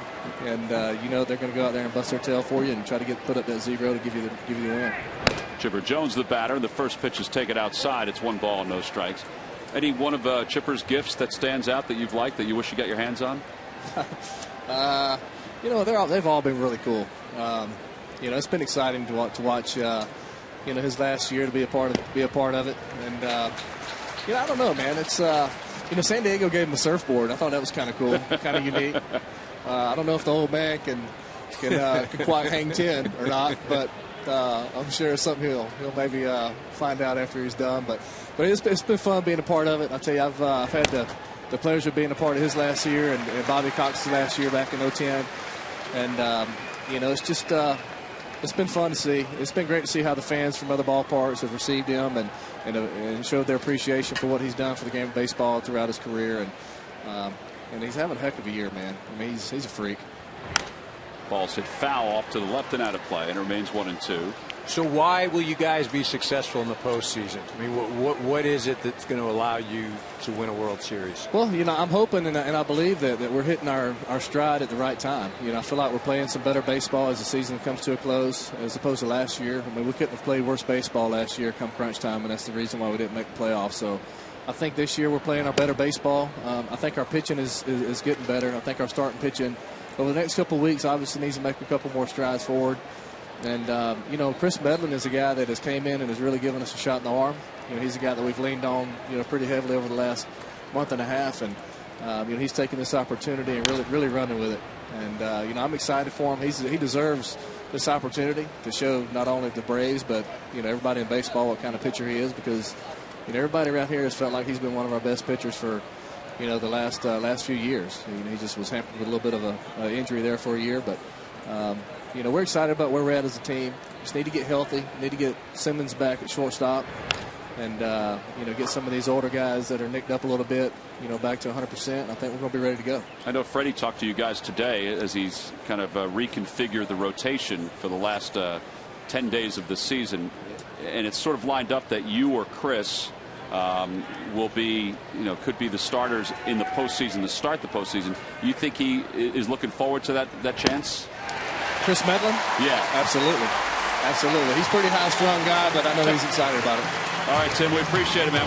Good luck tomorrow. Thank you, guys. All right, Tim Hudson, our guest. Chipper Jones goes down on strikes. Phillies down by 6 as we go to the bottom of the fourth.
At base at the top of the fourth inning, may have injured his thumb. Dominic Brown makes the throw, and there was some contact between Bourne and Rollins. Yeah, you know, I think it's going into that base head first again. I mean, we've seen so many players this year injure themselves going head first. Simmons, a shortstop for the Braves. D. Gordon of the Dodgers, head first. P. Rose made it famous, no question about that, but you are susceptible to hand injury. Would you go in head first at all? Would you go feet first? No, I was a feet. I went head first one time, dislocated my left pinky in Chicago. Yeah, straight to the Oh yeah, one time right into Mickey Morandini. Yeah, I think he just slid into the bag. Yeah, no, it's yeah. I thought maybe he made contact with Rollins, but it wasn't that way. 1 ball and 1 strike to count to Chase Utley here in the bottom of the 4th inning. Rollins takes out, or Utley takes outside. It's 2-1. Utley this afternoon is 0 for 1. He struck out his first time up. It'll be Utley, Howard, and Ruiz. Utley shoots it the other way, but right at Constanza. And 1 away. And with that, let's go to Greg Amsinger, the MLB Network studios for Game Break. Greg? Tom, you'll enjoy this. Off to the Motor City, Miguel Cabrera. A ball that did not want to come down. A bomb to left field. It's 8-0 Tigers into the 5th. Miguel Cabrera hitting .333, 131 RBIs, and now 42 home runs, tied with Josh Hamilton for most in the AL. Back to you. Talk about a guy that's having an MVP season, a possible Triple Crown winner. He's tied with Josh Hamilton in home runs. That was the number he needed to get to, and Hamilton's not playing this weekend for the Rangers. Miguel Cabrera is having, well, he's just had a remarkable career. No, he really has, and he's doing this all playing a new position this year. Moved over to third base because of the acquisition of Prince Fielder. I mean, I think he is the MVP in the American League. I understand Mike Trout, and I live in Los Angeles, and I get to see and I hear a lot about him. And he's a phenomenal player, but Miguel Cabrera is the MVP this year. Well, particularly if the Tigers can catch the White Sox. 1-1 the count to Ryan Howard with 1 away here in the bottom of the 4th. Howard sends one to the air, center field. Bourne going back, a record-breaking home run, number 300 for Ryan Howard to dead center field, off the brick wall. It's 7-2. The Braves on top by 5.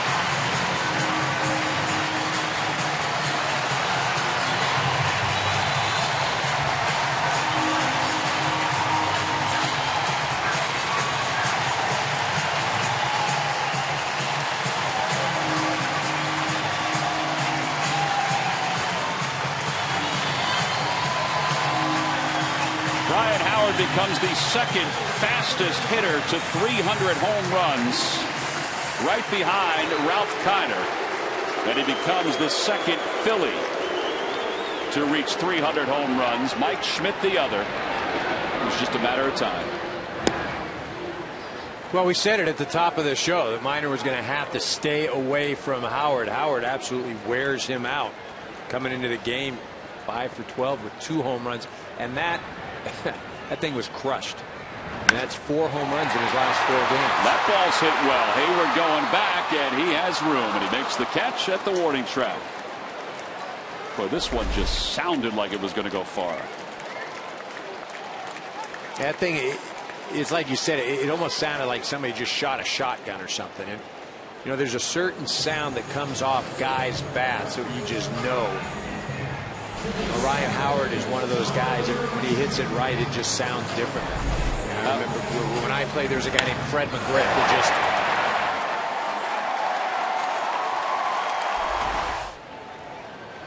Four home runs in his last four games. Yeah, well, you know, I think he heard, you know, Charlie Manuel had mentioned about him coming early to camp next year and working maybe in February and getting the hitting down, and Ryan may have read that and said, well, hey, I better get things going. I see you in March or something, maybe. But things are starting to come back for him. 63 RBIs now, or excuse me, 55 RBIs now for Howard. Yeah. 0-1 the count to John Mayberry. And Mayberry cues it down the first base line.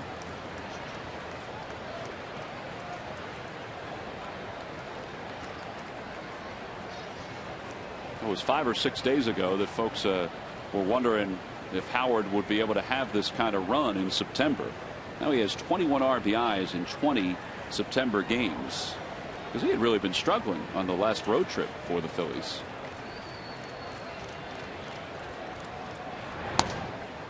Well, you know, over the years, you look at some of the all-time ranks with the Phillies. Grand slams first, home runs second, as you mentioned. Not going to look at that last one. That's irrelevant. We're talking good. We're talking grand slams and home runs. Inside, 2-2 to Mayberry. I see the guys in the Braves bullpen. They've decided to go into the shade. Plenty of seats, plenty of rooms left at the end, but on the right side.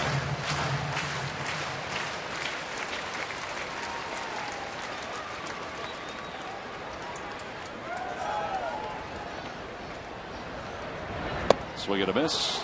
And Mayberry's down on strikes. 5 strikeouts for Minor. Ryan Howard reaches 300 home runs, the second fastest in Major League history. Phillies down by 5.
MasterCard. B.J. Rosenberg continues along for the Phillies. How about Ryan Howard's home run off the brick wall into the bushes?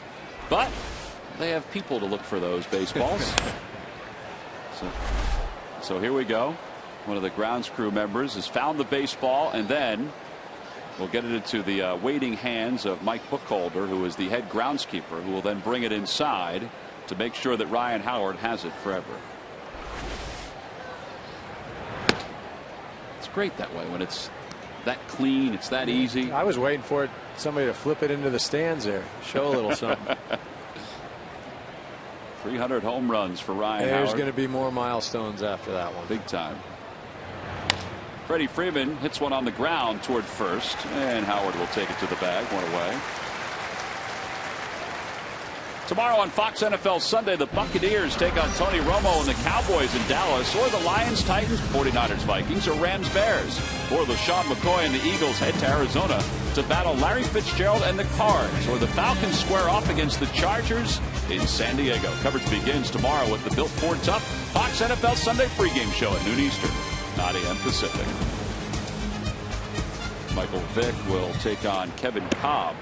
Remember, Cobb was named the starter when Vick arrived at one point, and then of course Vick took over and hasn't looked back.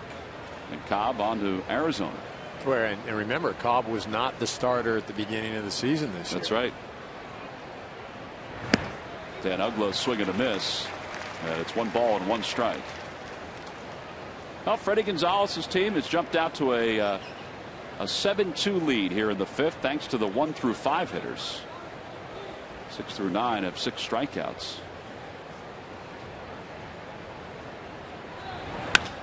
Fly ball right field, playable for Dominic Brown. 2 outs. What do you think about the Braves' thought of not giving up on the East and making that their objective? Do you think that helps sort of cleanse their mind from last year's September swoon that they had? Well, I think it still gives them something to shoot for. And again, if you look at the Nationals schedule, as of last week, they're playing teams like the Braves, the Brewers. They had to play the Dodgers. They've got games against the Cardinals. It's not an easy walk in the park for Washington. So you're Atlanta, you still got to shoot for it. I think you're right, though. And by doing that, you try to ward off what happened last year. And you keep the focus, as Tim Hudson told us, on playing good baseball. Take that into the postseason. 0-1 the count to Brian McCann with 2 outs here in the 5th. Well, Chipper Jones and the Braves, because of the loss by the Brewers today, their magic number to clinch a playoff spot is down to 4. Well, how about the Braves, though? They get their years messed up as far as 2 wild cards, 1 wild card. They would have been huge advocates last year of 2 wild card teams getting in. This year would have been better for them just 1 wild card team. It would be them. They'd get to play a series instead of that 1-game play-in that they're looking at right now.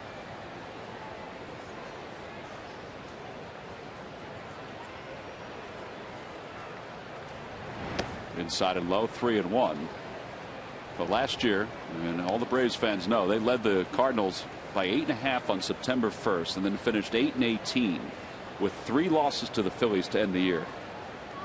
Yeah, and it was just strange the way they lost some ball games, too.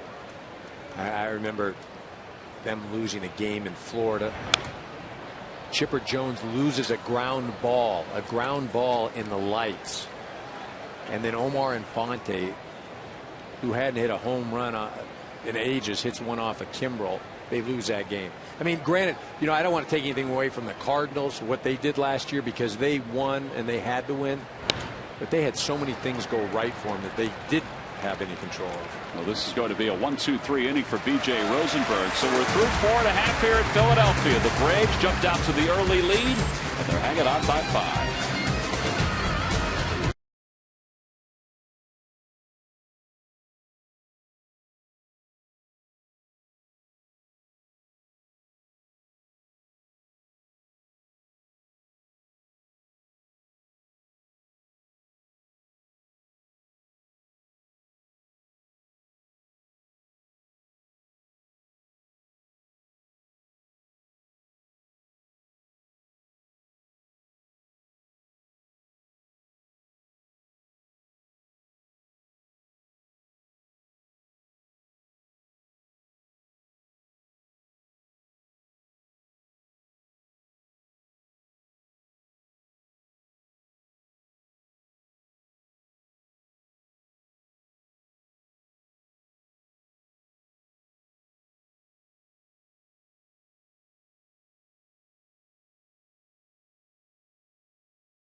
Sponsored by the all-new redesigned 2013 Chevy Malibu.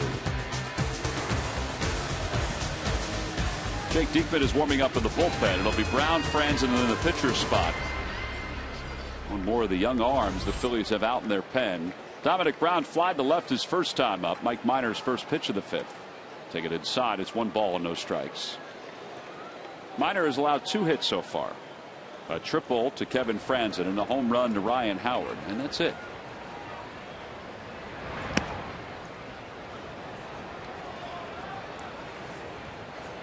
There's Franzen on deck.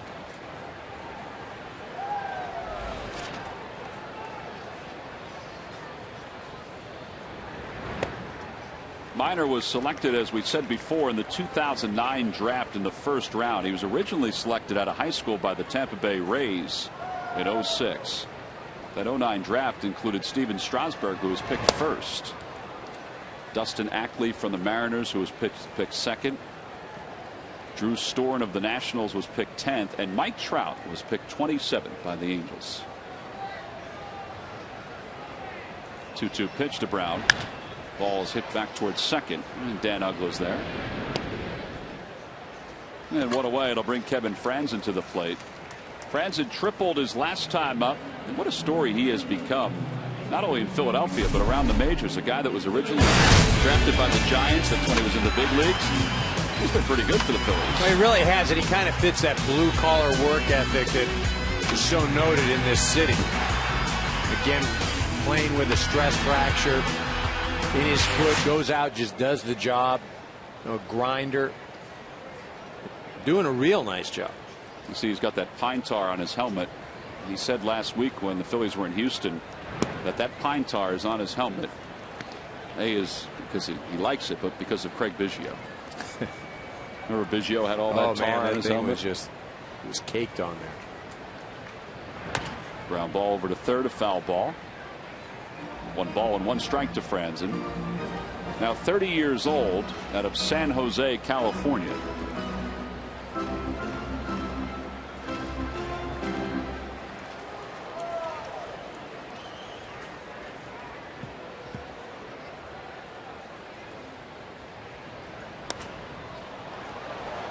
They'll find the seats, and it's 1 ball and 2 strikes.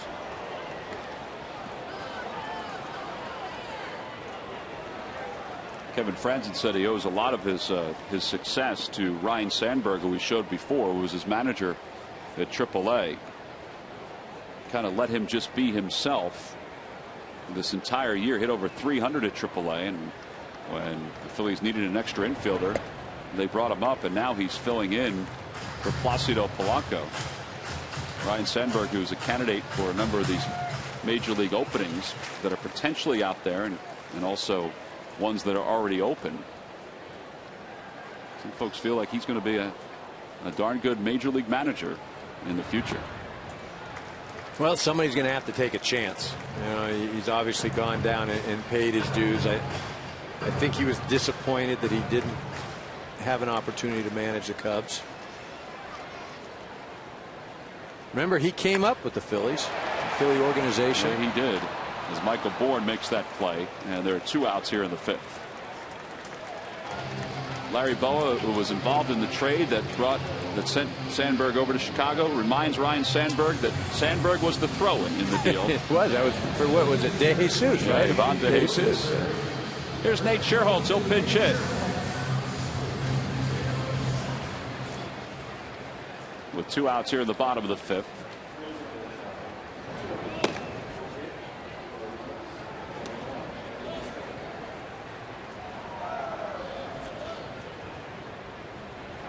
Minor delivers outside, 1 ball and no strikes. When Scherholtz came over in the Pence deal, very athletic outfielder. I know Bruce Bochy liked his athleticism in San Francisco, but wanted to see more consistency. He broke his foot after the Phillies acquired him, and he kind of slid out of the rotation of outfielders because of that. And he still has that protection on that foot. Because the way Pierre has played and Mayberry has played, he hasn't gotten as much playing time. Well, that's a good pitch.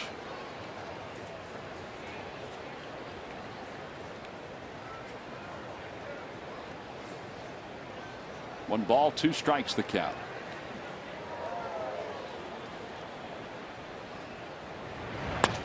Shoots it the other way, and Chipper Jones to his right. And that body may hurt in the morning, but it's certainly loosened up at this point. 5 in the books. Jake Diekman's coming in a 5-run ball game.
Box score.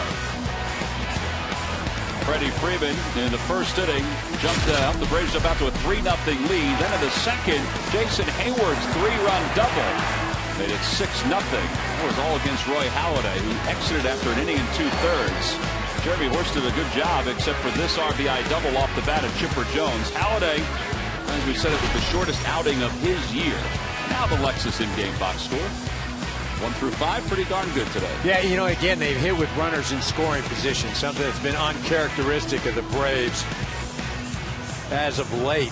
But offensively, they get things going. They are going to be formidable. Now the 4th pitcher of the day for the Phillies. It'll be Jake Diekman as we begin the top of the 6th. They'll face Reed Johnson, who will pinch hit. Johnson, 298 on the year. What a pickup he's been for the Braves from the Chicago Cubs. Atlanta has struggled off the bench this season, particularly left-handed, but right-handed. Reed Johnson, well, he has picked up the slack and then some. Well, he can play. He's a good 4th outfielder. Play some defense. Going to give you a good at-bat, especially against left-handed pitching. Can run. When you look at that Braves bench, you know, if there's any real weakness, that's probably where they get exposed.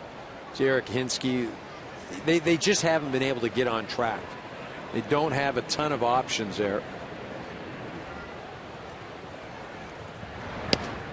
Outside, 3-0. I think they're holding out hope that the experience of Hinske and of Lyle Overbay will pay off as they get into the postseason. Well, you mentioned the word hope, and hope is not a strategy. No, it's not. It is just, that's all it is hope. 3-0 the count to Reed Johnson. And a strike, and it's 3-1.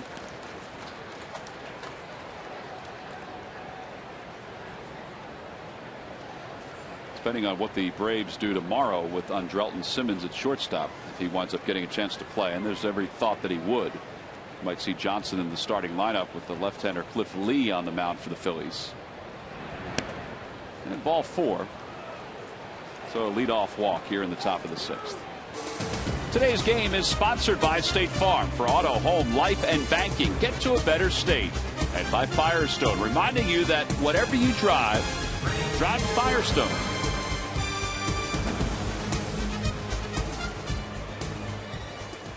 With nobody out in a runner at first, Mike Minor will be up there to try to sacrifice for the Braves.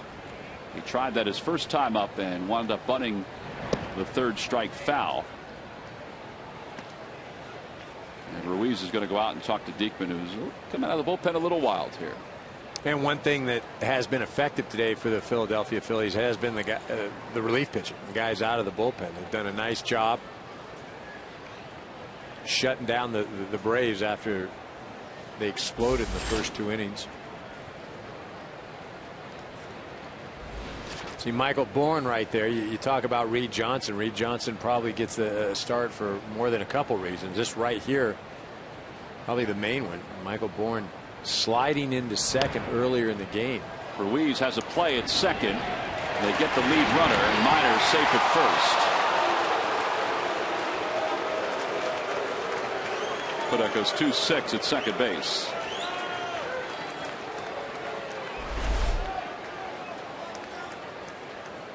Ruiz does a nice job of getting out there. Look right there. It looks like they got a real good shot. Minor hustling down all the way. I think the fact that Johnson was bearing down on Rollins forced him to go to the backside of the bag. Couldn't go right through. Yeah, not a lot behind his throw. Back to the top of the order for Bourne, who's been on base 3 times today. 2 walks and a single. He's scored a run, and he takes a strike. It's 0-1. How effective can the Braves be if Michael Bourne carries his struggles from the second half into the postseason? Can they still be effective? Well, they're still playing decent baseball now, and he hasn't been effective. And again, the thing about Michael Bourne is if he gets on base, he's a threat to score. He can steal 2 bases. He creates issues for the other ball club. So that's why you got to run him out there every single day. They don't really have another alternative to put at the top of the lineup. Down and away, 2-1. I think he's handled it fairly well. He's been asked a lot about it, particularly over the last week or so. And he has said all the right things. Listen, I've been in slumps before. It's something that you have to work through, battle through. I think the thing that probably frustrates a lot of Braves fans, it's been such a difference from the first half to the second half. I mean, it's one thing to go into a slump, but as hot as he was and as good as he was in the first half, you expect the slump to be okay. It hits you 250 or 240, but not to go to where he's gone. Yeah, in fact, the first few weeks after the All-Star break, Prado was in a similar slump, but he's gotten himself out of it. So now with 2 outs, Prado is up. Prado also has been on base 3 times today. 7-2 Braves. They scored 7 runs in the first 2 innings. They're going to walk Prado intentionally and face Jason Hayward. Figure lefty on lefty. And if you're a left-handed batter, Jake Diekman is funky. Yeah, it's not a comfortable at bat. You got a lot of arms and legs and knees and elbows and everything coming at you.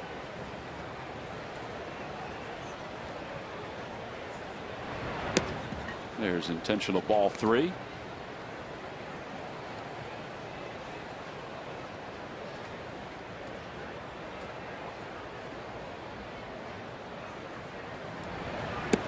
And there's ball 4. So that'll bring Hayward to the plate with runners on first and second.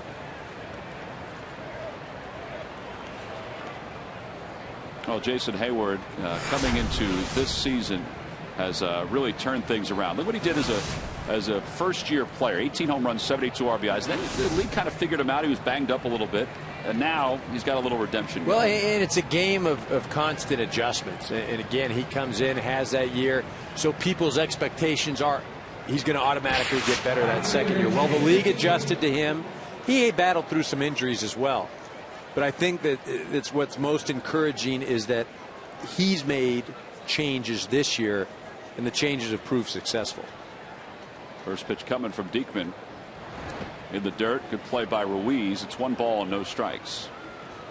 Yeah, a lot of times if you falter after a good rookie season, psychologically it's hard to come back that next year. Well, you spend the first 3, 4, 5 years constantly proving to yourself that you belong in this league. And when you do have struggles, there is that doubt that creeps in. And no more in any sport is the mental part as important as it is in baseball. What do you do as a player? Do you rely on veterans? Do you rely on just your own self-confidence? I mean, how do you get through that? I think you can look out and seek experience, but I think more than anything, you've got to just go out and just, you're like a punching bag. You just got to be able to take it and get up, take it and get up, take it and get up. Because eventually you're going to go out, if you've got the talent, you're going to eventually succeed. That pitch is low. 2-1 the count to Hayward. You know, and I think this game, like I said, more than anything, is just so mentally taxing. I mean, if you score 20 points a game in the NBA, you score 20 points in the NBA, you just do that. That's just your thing. Football, if you rush, that's just what you do. But in baseball, you could see a guy one year he hits 300, the next year, it's 250, 240. I mean, it happens. This game it's a constant battle every single day.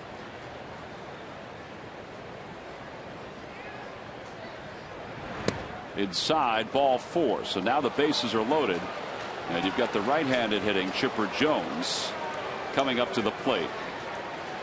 Rich Dubie's coming out to the mound. Now, if you want to face Chipper Jones at a tough spot, you'd rather face him right-handed than left-handed.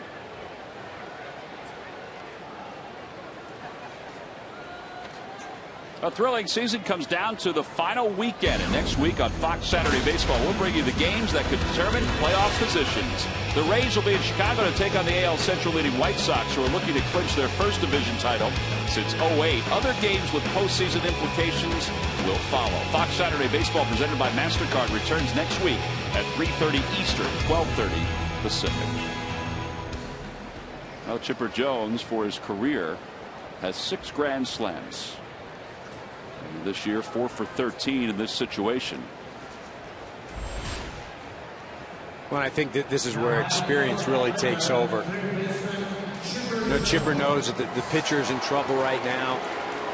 I'm sure there's a little bit of adrenaline in Chipper, but he's not the one that's nervous now. And he gets a fastball, and it's 0-1. Minor's over at third, Prado's at second, and Hayward's around at first. Phillies bullpen has held the Braves scoreless since the second.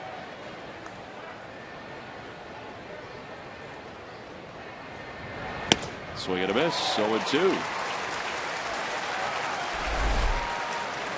Well, it's just a good tailing fastball. That thing starts off outside and continues to move away.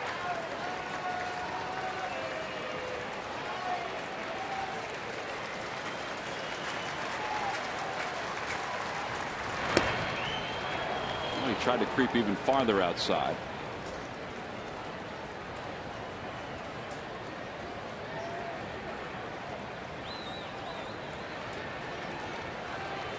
Phillies won 8 straight here at Citizens Bank Park. Part of the reason because of this young bullpen.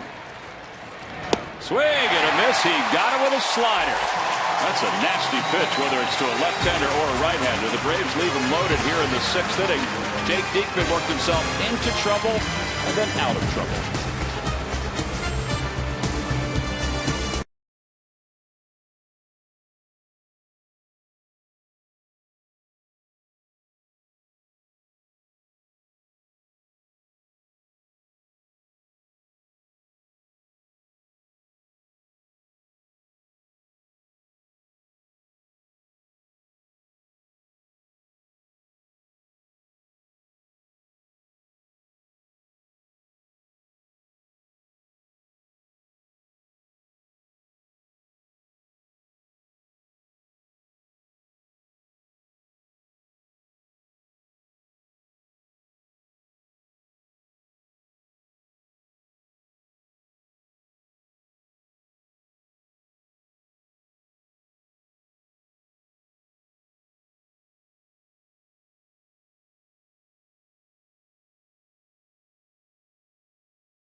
16th straight extra inning win. Jim Johnson's 47th save, 9-6 the final at Fenway.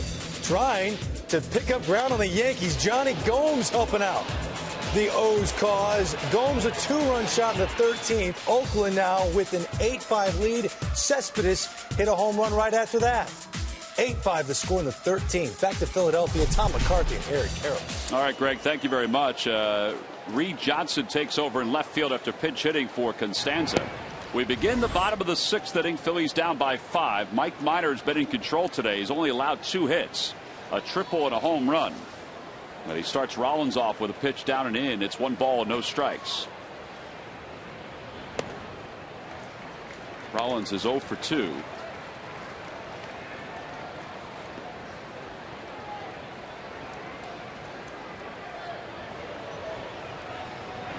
Inside, 3 balls and no strikes.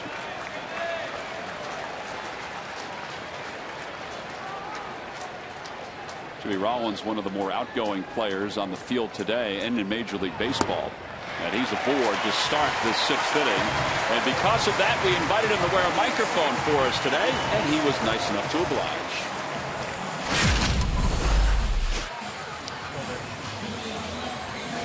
Breaking ball nasty.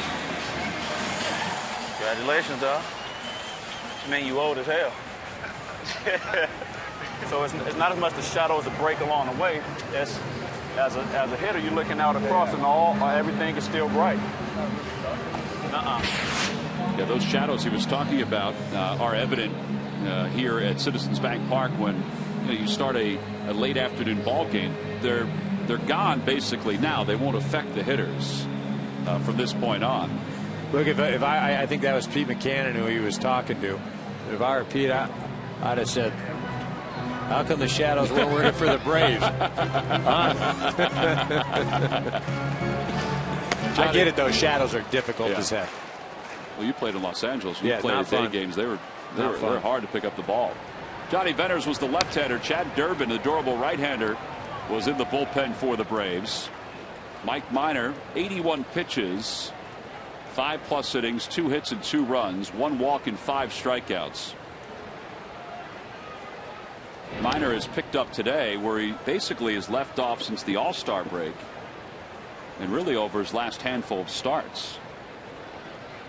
Whatever he has done differently, it's continued to carry over.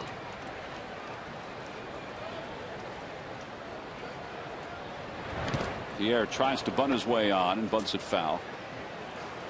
Minor will indeed be part of the Braves postseason rotation. Freddie Gonzalez told us that today.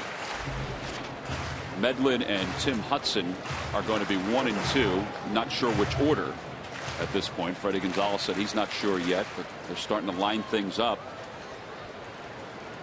to have Medlin and Hudson in that. And I think a lot of that depends on who they play. You know, the matchups.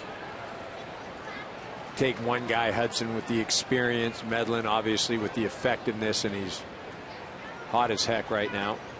He's been flat out dominant. That ball's hit towards second. That might be 2. I'll go to second for 1. Prado won't be able to turn 2. And 4-6 on the put out at second base. And Pierre's aboard.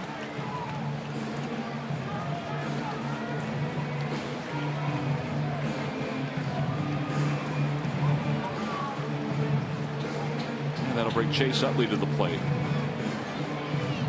What are your thoughts on that, Eric? Is it the hot hand or is it the veteran guy you think in a wild card?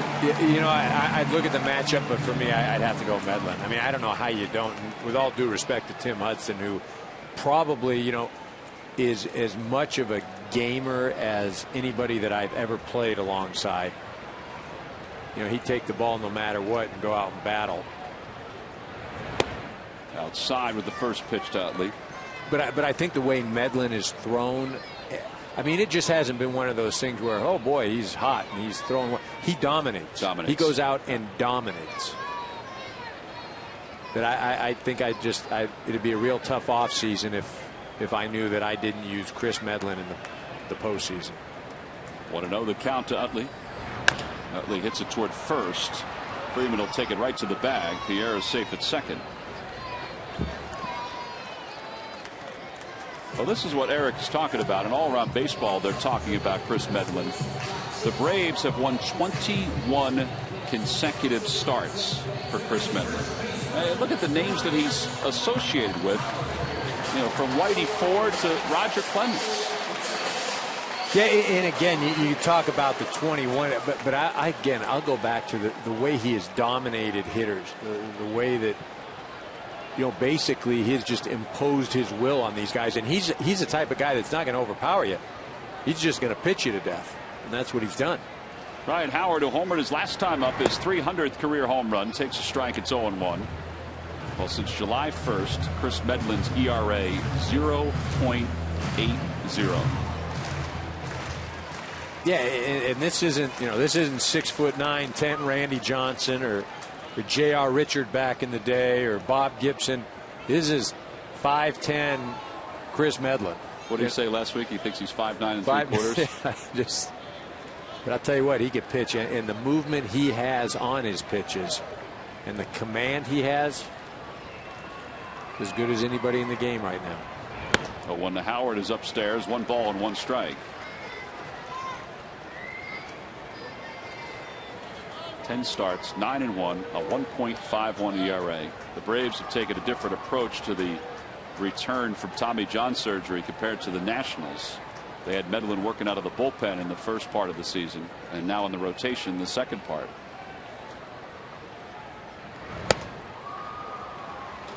Good eye by Howard, 2-1.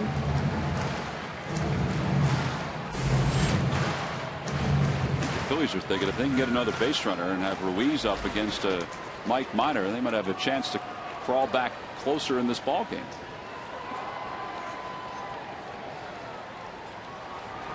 Swing and a miss, 2-2. Well, again, this ballpark, prone to a lot of offense. 5 runs is not really much of a lead. It's a pretty formidable lead if you got the Braves bullpen, but still early in the game here in the 6th. Check swing. They appeal. No swing, says Paul Emmel. And now it's 3-2 to Howard. I think that's an indication that he's seeing the ball better, laying off a pitch like this. Well, and I think that tells you that he's not jumping at anything. He's waiting for the ball to travel to him. He's able to pick it up, able to see it, and I think that's what Charlie Manuel is excited about right now. This will be the 91st pitch of the day for Mike Minor. The 3-2. Foul tip, and Howard's down on strikes, and the side is retired. Phillies lead 1. Will return to Philadelphia after a word from your local Fox station.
Presented by MasterCard.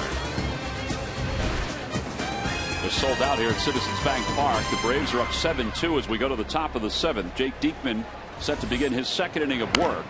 And Freddie Freeman hits one into the Phillies dugout. It's 0-1. Freeman today is 1 for 3. The one was a big one. It was a 3-run home run back in the first against Roy Halladay, who lasted just an inning and 2/3. That's one of the big storylines of today's ballgame, that Halladay was not able to get through 2. Well, he struggled against the Braves this year. Just has not thrown well there. You see Minor getting his congratulations for a job well done. Another effective outing. Always nice also, though, to take the mound with a 3-run lead. Which is what he had going into the bottom of the first. Yeah, the offense did a nice job for him.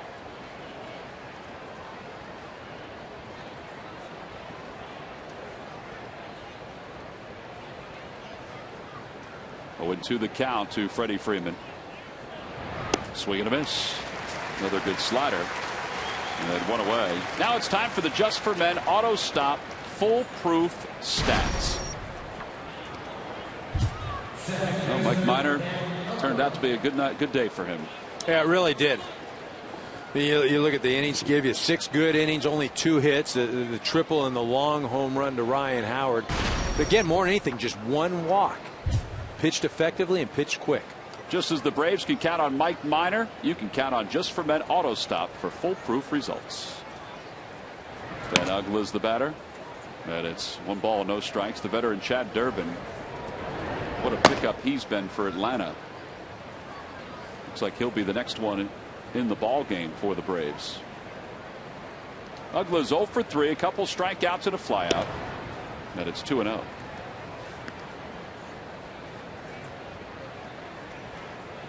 Brian McCann on deck.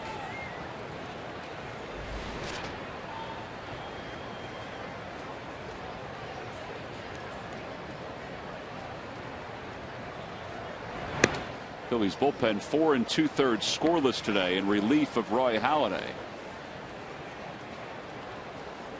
A couple of occasions where they've had to walk the tightrope. Josh Lindblom is up and throwing in the pen.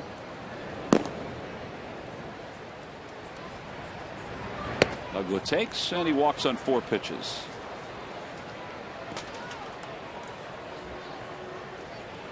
And here comes Brian McCann. Tonight, college football returns to Fox's Aaron Andrews, Eddie George, and Joey Harrington get you ready for kickoff with the Ford Fox College Saturday pregame show. Then 2 unbeaten teams clash as the 15th-ranked K-State Wildcats will be in Norman, Oklahoma to take on the 6th-ranked Sooners in the Big 12 opener for both teams. Coverage of Fox College football presented by Geico begins tonight at 7 Eastern, 4 p.m. Pacific. Brian McCann 0 for 2 with a walk and a run scored. And it's 0-1. Your Bruins are off to a good start in college football. Nice start. Jim Mora doing a nice job taking over that UCLA program.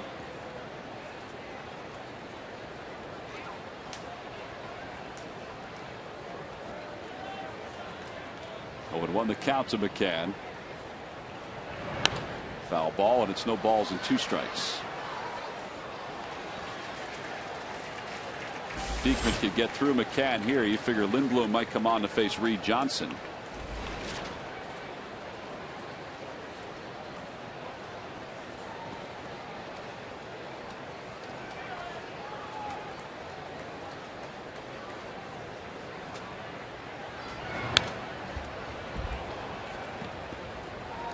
McCann doing a nice job of hanging in against Diekman. Again, this is a guy for me that if they can get him healthy, and Tim Hudson mentioned it in the interview we had earlier about getting the group healthy, but I think this is the key guy. Yeah, David Ross is one of the best backup catchers, I think, in the National League, but to have Brian McCann as close to 100% and maybe even up in the order a little bit more, it would certainly help the Braves in the postseason. 0-2 the count. Uggla leads off first. Opposite way. Pierre is there. And Uggla goes back to first. It looks like Charlie Manuel is going to leave Diekman in the ballgame to face Reed Johnson.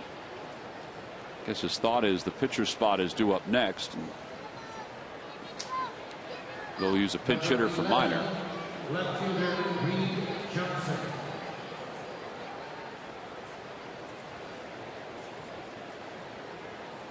Well, Diekman, though, isn't a lot of fun for right-handers because that live fastball will tail away. He's got that slider that we saw earlier. Chipper Jones go after it with the bases loaded and ended up striking out. The key for any pitcher is to throw strike one, and I think it's probably even more a key for a guy like Diekman, just because of the way he throws and the way he can keep the hitter off balance with the with his delivery. Well, and as a hitter, the way you would approach Diekman, you'd just go up there and stand and wait for a pitch in one spot. You might be 2-0 before you have to swing. Foul ball off to the right. 1 ball and 1 strike.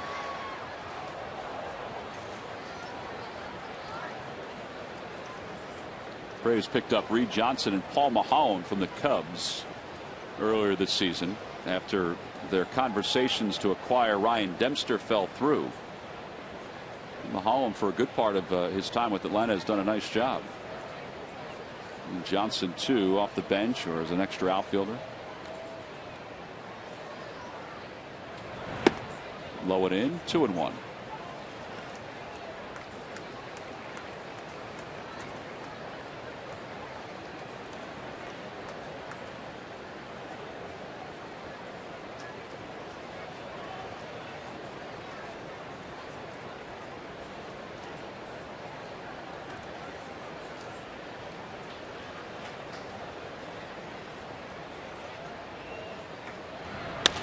Back toward the box, off the glove of Diekman, and he's going to have a tough time throwing out Johnson.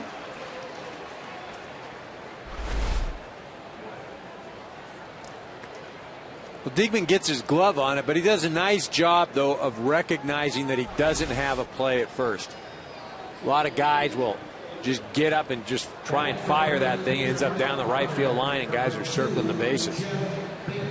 Well, they scored an E1. And that'll put 2 on. And here comes Charlie Manuel. Now he's going to make the move with Lindblom, the right-hander, ready to go. And Jeff Baker already introduced as a pinch hitter for the Atlanta Braves. So Charlie Manuel heading out to the mound. He has signaled to the pen another pitching change for the Phillies.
He's here in the top of the 7th inning with 2 outs and 2 runners on. He'll take over for Jake Diekman.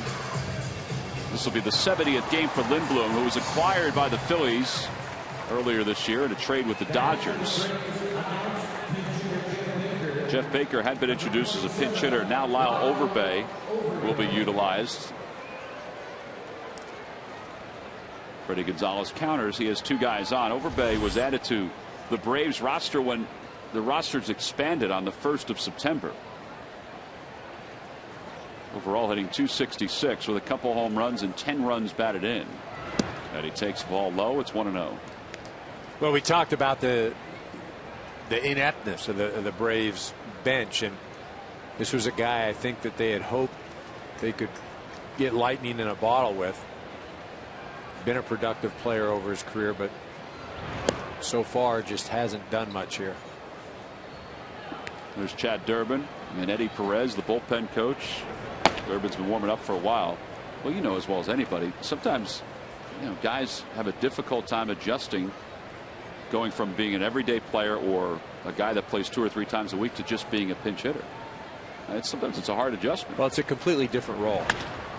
Sounded like he broke his bat. Fly ball to center field. Mayberry is there, and he'll reel it in. So Lindblom gets the only batter he needs to here in the 7th. Time to stretch in Philadelphia with Chad Durbin coming in to face Carlos Ruiz.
A stunning work of technology, the entirely new Lexus ES, and by Michelin, a better way forward. Well, as we move forward here in Philadelphia, Chad Durbin will take over from Mike Minor. Minor went 6 innings, allowed just 2 hits this afternoon, both extra base hits and 2 earned runs. Durbin in his 73rd game, a former Philly, in fact was part of their 2008 World Championship team. Will face Carlos Ruiz, John Mayberry, and Dominic Brown.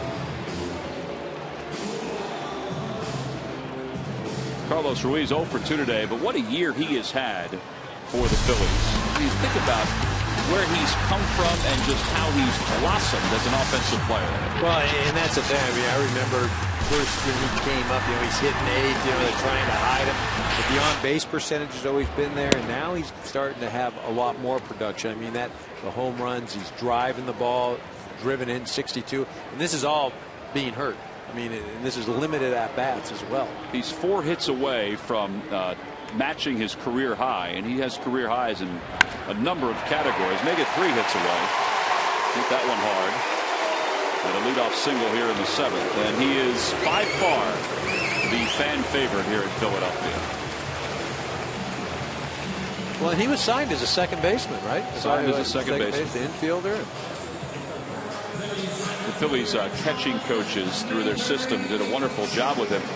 One of the guys is the bullpen coach, Mick Billmeyer, who's out in the bullpen right now, who really helped transition Carlos from being a second baseman to being a catcher and then eventually a major league catcher. Yeah. Here's Mayberry with a runner at first. Mayberry's 0 for 2. And Mayberry hits it in the air to center, not deep, and playable for Michael Bourne.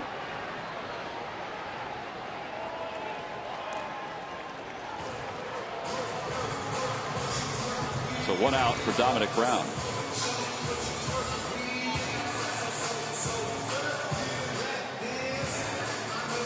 How about the year Chad Durbin's had? Signed by the Nationals, let go, looking for a job, and attached himself to this Atlanta Braves train and hasn't looked back. And he's kind of the elder statesman out there in the bullpen. Well, and as if this bullpen needed more help, but he's filled a role. He's durable. He can be used in a number of different situations. Got a ton of experience. Watched him out here on Friday, yesterday, before BP. You know, every team at this point in the year has a ton of extra pitchers in their bullpen. And there he was prior to batting practice, leading the pitchers out in left field in their, their sprints and stretching and their cardio work, and then he's starting to run through the stadium with them. I think that's important for any kind of bullpen to have a guy that can take on a leadership role out there.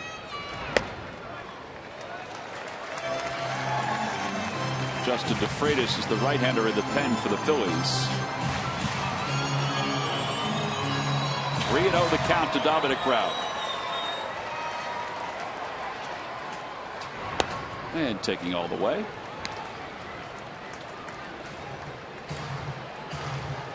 Franzen on deck.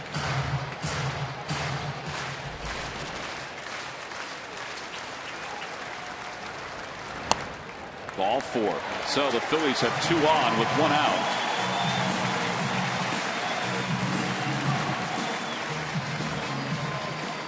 This MLB on Fox season, Fox Sports is proud to support Boys and Girls Club of America, a place where youth can reach their full potential as productive, caring, responsible citizens. To learn more, please visit greatfutures.org/Fox Sports. Well, Kevin Franzen has one of the 3 hits today for the Phillies. It was a triple to center field. He's up with 2 on and 1 out here at the bottom of the 7th inning. And he takes inside. It's 1-0. Durbin all of a sudden having trouble finding the plate. Phillies show Lance Nix out in the on-deck circle. Venters is warming up in the pen, a left-hander. 2-0.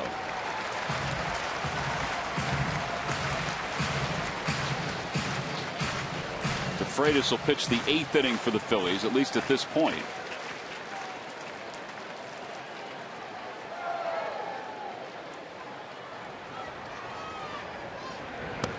I was going to ask you if Franzen was going to be taking there, and it looked like he was waiting for a strike. Yeah, I mean, again, his run doesn't mean anything. All you're looking for is base runners, and you're trying to just, they like to say, move the ladder.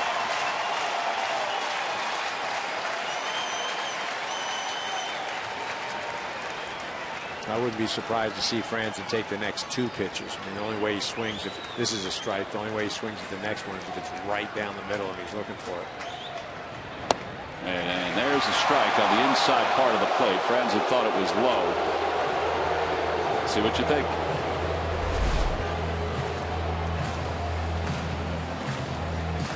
Well, this is a thing. If you're up there hitting, and as much as Chad Durbin has missed, he shouldn't get that call. He threw it in the same spot, and Franzen fouled it away. It's 3-2. You know, Durbin missed his spot. It was a questionable call anyhow. Jerry Meals gave him the benefit of the doubt. You got to earn that.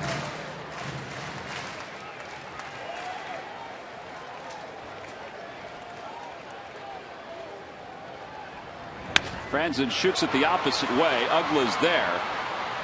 And they get the middle runner, Dominic Brown, for the second out.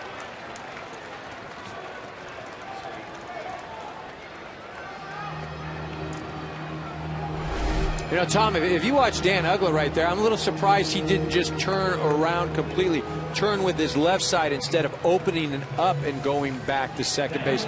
See, if he continues and just turns with his left shoulder towards right field and spins around, he makes a stronger throw. Granted, maybe a bit more difficult to pick up instead of opening up. No way to get the double play that way. And that throw was kind of low, too. It was handled by Prado. Pitching change for the Braves. Nix has been introduced. Venter's coming in. We'll be back right after this.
For the Braves on here in the bottom of the 7th inning. His number is a little bit different than last season.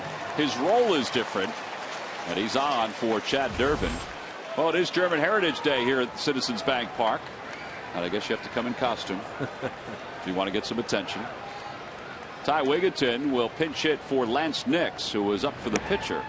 And the first pitch from Venner is outside. It's 1-0. Well, you mentioned Venner's not having the year that he did last year. Remember, he was on the disabled list for a period of time as well. And, you know, it was because of a tired arm, but it was really more or less just a mental break. Just try to step back, kind of take a break from the game. And, you know, he's responded. He's been better. He still hasn't been like he was last year, but he has been better. He was so dominant last year along with Craig Kimbrell. Inside and low, 2-0. Now his velocity isn't the same as it was a season ago. And Freddie Gonzalez said there's nothing to that at all. It's just he's probably dialed it back a little bit to get a little better location, a little more control. Again, that's why you go back. This game is so mental. 2-0 pitch coming to Wigginton. Hits it in the air to right field. Not deep. Playable for Hayward. So the Phillies threaten but do not score here in the 7th. They leave a couple. We go to the 8th inning.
Is number 6. It's Justin DeFreitas who will take over for Josh Lindblom as the Phillies and the Braves go to the top of the 8th inning. DeFreitas' 8th ball game.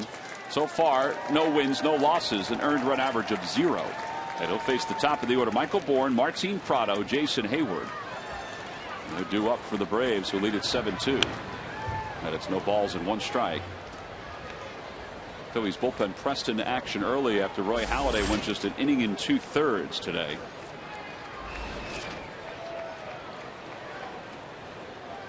And they haven't allowed anything yet.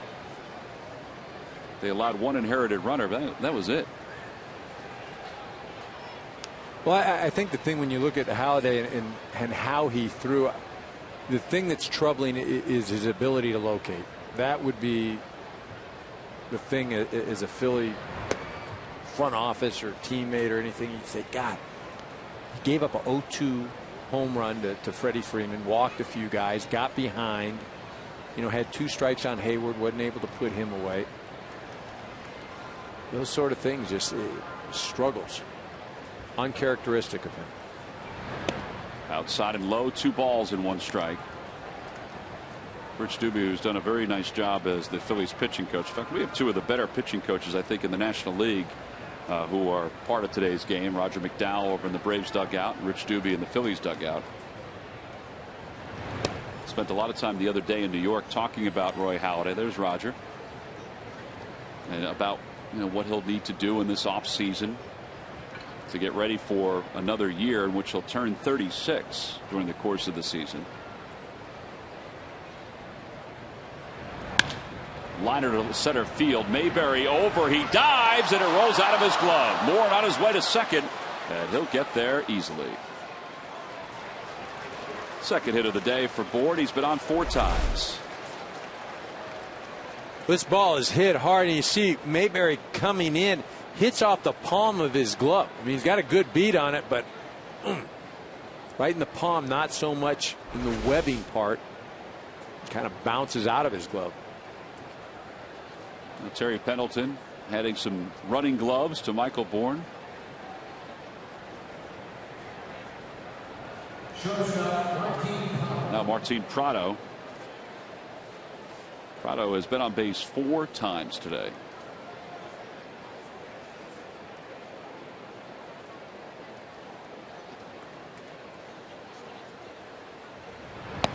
Figure he's going to try to give himself up the opposite way. He just asked the home plate umpire, that was a strike? Yeah, I don't think he liked that.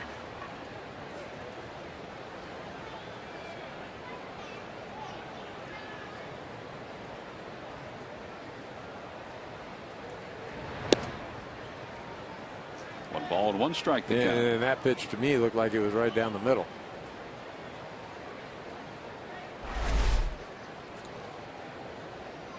Boom, right? I mean, where's that? That was better than the first one. Yeah.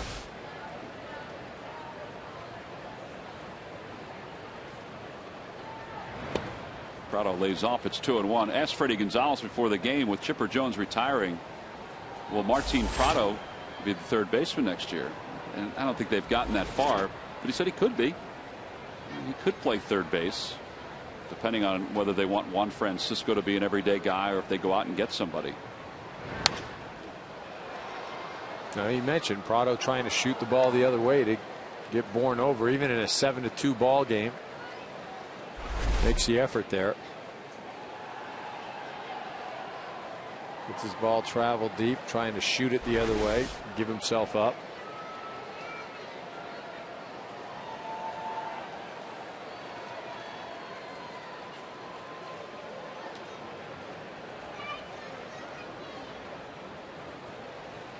Is he the type of guy that can still go the other way with this, or is he just trying to make some contact with the count? I think he's the type that lets it travel deep anyhow. He's just trying to make contact, and I think he's pretty confident with his ability to handle the bat that I wouldn't be surprised if he's still not shooting the ball the other way.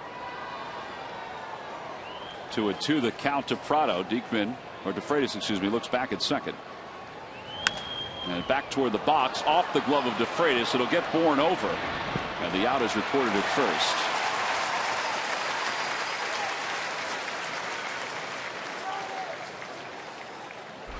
A good job by DeFreitas to locate the ball and then not panic. Get over there, be under control, and make a pretty decent flip over there to the big man, Ryan Howard. Don't miss the biggest event of the season, Fox Fantasy Football, presented by Burger King. Easy league setup, Fox Fantasy Insider Info, and always free to play. Play in a private league with a group of friends or join a public league. Sign up today at foxsports.com/fantasy. Now the Phillies will play the infield in, down 5 here in the top of the 8th with Jason Hayward at the plate. And Bourne over third. Hayward rips it into right field, a base hit. Bourne will score easily from third. And the top of this Braves order continues to mash this afternoon. 4 RBIs for Jason Hayward. 2 runs scored for Michael Bourne. And here comes Chipper Jones. Last night, in his final visit to Philadelphia, the Phillies fans in the front office honored Chipper Jones, and they presented him with a going-away present, presented to him by Jimmy Rollins and Chase Utley. It is a painting by Dick Perez, who is the Phillies' official painter, and also the official official artist of Major League Baseball's Hall of Fame. And it was a beautiful print, all part of the collection of gifts that Chipper has received this year. And the fact that Utley and Rollins presented it to him, he said that's the part that has excited him so much this year. He said he thought he would just, do a little tip of the cap to all the visiting ball clubs, but he has been overwhelmed and humbled by all the gifts he's been presented this year. Well, I think what it is, it's the handshakes, it's the hugs, it's the respect that other star players have given him, and the appreciation that they've shown towards him, the way he's handled his career, the way he's played the game. 0-2 the count to Jones. Said he loved the print, obviously, because Dick Perez is so well known, but he also loved the fact that the print was done with him taking a full swing with his head down on the ball. He said it's the perfect teaching print for his kids. Yeah. 1-2 the count to Jones. Ground ball towards shortstop. Rollins has it. They'll get 1 at second, and that's all they'll get. Well, Eric, here are some of the other gifts that Chipper Jones received this year. Stan Musial jersey. He said he was blown away by that. Rafael Furcal, one of the guys that presented it to him. How about the surfboard in San Diego? Yeah, I don't know how much use that's going to get. Now, he lobbied for a barbecue and some brats out in Milwaukee. And Jose Reyes and Jeff Conine presented him with a fishing pole down in Miami. Some good stuff. Freddie Freeman, the hitter, with Jones over at first. Inside and low, 1 ball and no strikes. Freeman, a 3-run home run back in the first inning. That got it all started for Atlanta, and they have not looked back. Yeah, obviously, it's 8-2 ball game and a number of things, but for me it was the 0-2 pitch that Freeman hit out. I mean, that turned out to be a 3-run shot. It looked like they were going to get out of the inning.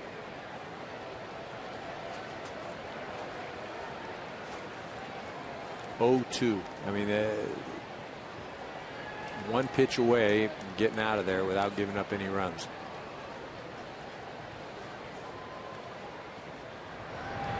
Freeman takes a fastball for a strike. I don't think he was happy with that call. It was either that or he was unhappy they didn't take a hack at it. 1-2 the count. DeFreitas has given up his first run of the year in this inning. And Freeman lays off.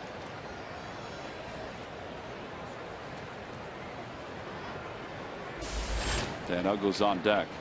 Freeman has walked 61 times this year, which is part of the reason why his on-base percentage is nearly .350. It's more than he walked last year.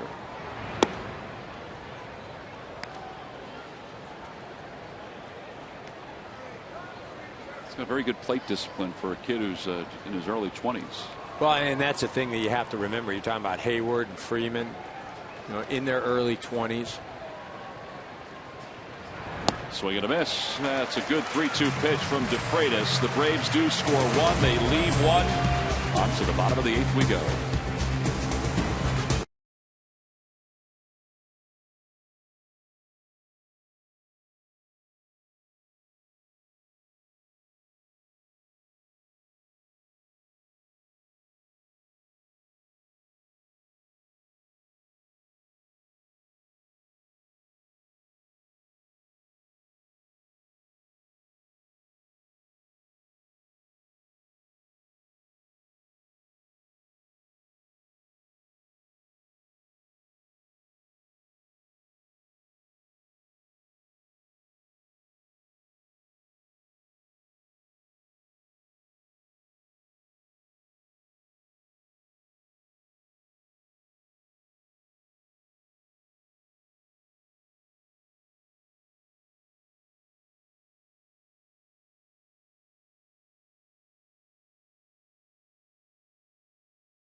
Prepaid cards and sponsored by Klondike. What would you do for a Klondike card?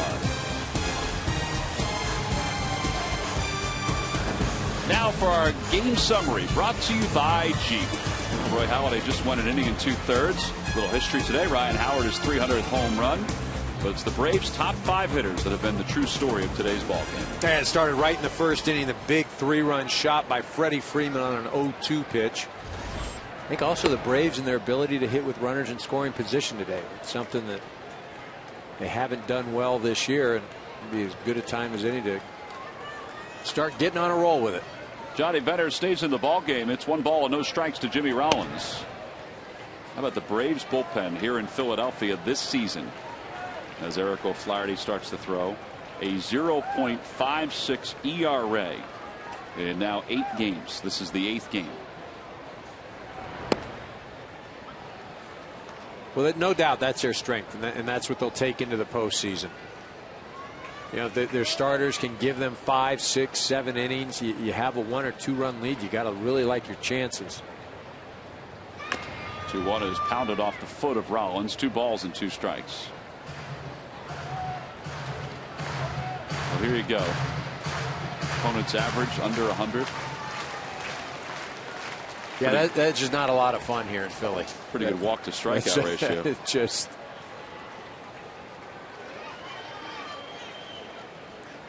To the count to Rollins, who's 0 for 2, and it's 3 balls and 2 strikes. Well, and the anchor of that bullpen, obviously, Craig Kimbrell at the end there, and I had a chance to see him last weekend against the Nationals. And Friday, he threw 10 pitches, struck out 3 hitters.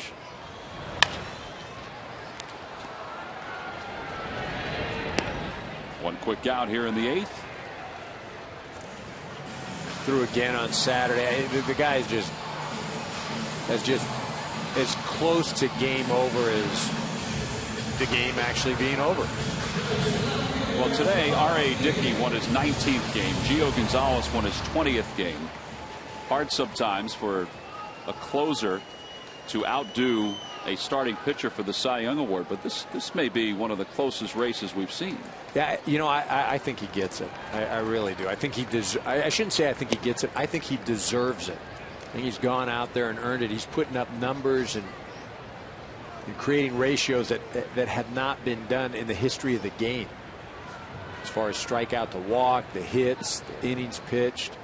And granted, the other two guys are having great years. But the Cy Young Award is an award for a pitcher. It's not an award for a starting pitcher. It's for a pitcher.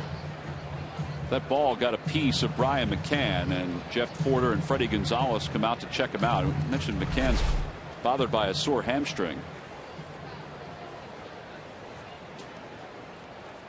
Just boxed that one. Yeah, you know, it's tough to be crossed up without a runner on second base. Not sure if the way he tried to move at the last minute, if he might have pulled something. He's tough, though. He's not going to come out, but that doesn't mean he didn't do something. So, yeah, I think Venters may have thrown the wrong pitch. You see how he? Yeah, he just went back. He said, "Look at me." And that's probably the politically correct version. Look at me. 1-2 the count to Pierre as he takes a fastball for a strike. Chase Utley's on deck. Braves lead it by 6 here in the bottom of the 8th inning.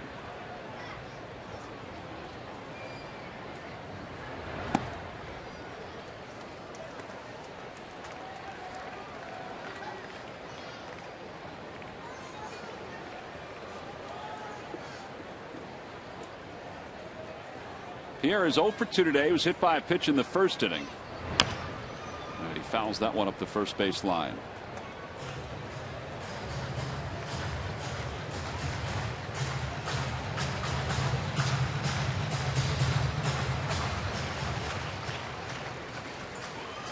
Mentioned O'Flaherty's warming up in the bullpen. Freddie Gonzalez may go to the other left-hander with Utley on deck. Depending on what Venters does here to Juan Pierre. Freddie Gonzalez and the Braves made a conscious effort this year to not overdo the appearances of Venters, O'Flaherty, and Kimbrel compared to last year. And they said part of the reason why they were able to do that is because Medlin was so good out of the bullpen during the first half of the season. Back toward the middle, off the mound. That helps Prado out. 2 outs.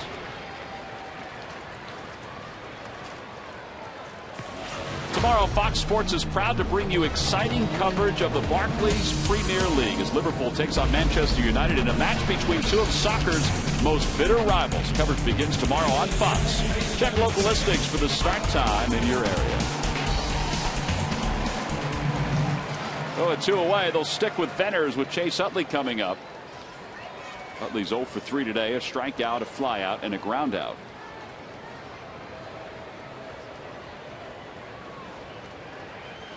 One of the stories that's been floating around Philadelphia the last few weeks is Chase Utley taking ground balls over at third base. He's done it several times under the watchful eye of Sam Perlazzo, who's the Phillies' first base coach. And it was an idea that Chase presented to Ruben Amaro Jr., the general manager of the Phillies, to give the Phillies some flexibility going into 2013 because they have Freddie Galvis, who was filling in for Utley this year before he was injured and then subsequently suspended by Major League Baseball. So the thought is, if they need to fill a void at third, maybe Utley can play third and Galvis can play second. Well, and I think if the Phillies weren't in the thick of things right now, Utley probably gets some starts over at third base just to get his feet wet, get him acclimated. There was a time during Utley's minor league career where the Phillies tried him at third because they had they were going to lose Scott Rowland, and they were figuring out a way to fill the void. Utley goes the other way. Johnson is there, and it turns out to be a 1-2-3 inning for Johnny Venters. He's retired the 4 batters he's faced. We go to the 9th inning.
This is Aaron Andrews, Eddie George, and Joey Harrington get you ready for kickoff with the Ford Fox College Saturday pregame show. Then two unbeaten teams clash as the 15th-ranked K-State Wildcats will be in Norman, Oklahoma to take on the 6th-ranked Sooners. Coverage of Fox College football presented by Geico is coming up next. Phil Snyder, the veteran coach of the Wildcats, took some time off several years ago, and now he's got that program back on the right path. Philippe Almont will take over for the Phillies as we go to the top of the 9th inning. Almont will face Dan Uggla, Brian McCann, and Reed Johnson. Those are the scheduled hitters for the Braves. DeFreitas charged with a run on 2 hits in 1 inning of work for the Phillies. The first run the Phillies bullpen's allowed this afternoon. The first pitch coming to Uggla. All right, the Phillies have 1 more at bat. What does this loss mean to them with 10 games to play, considering that the Cardinals have won already today? Well, again, with their staff, they have a chance to run off, 6, 7, 8.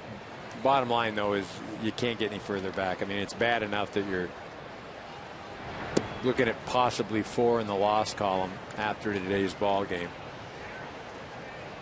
Again, the Cardinals still have games against the Nationals. They have games against the Reds, and until you're mathematically eliminated, you got to keep playing. High chopper to third. Kevin Franzen throws out Uggla. 1 away. Let's check in one more time with Greg Amsinger at the MLB Network studios for a game break. Greg. Oh, Tom, one of the best games of the year. Nunez at the plate, going the other way. Oh, Brandon Moss boots it. Ball game. Yankees win 10-9 in 14. They remain 1 game up on the O's in the AL East. How about Raul Ibanez has done for the Yankees these last couple of days and really this entire year? Ibanez 3 for 4 today with 2 home runs and 3 RBIs. 5 hours and 43 minutes. You tell me that rally monkey with the Angels isn't bouncing around right now. Holy cow. That's a nightmare loss for the A's right there. Well, considering that the A's were up 9-5 after the top of the 13th inning, the Yankees tied it with 4 in their half of the 13th. Come from ahead to lose, right? Man.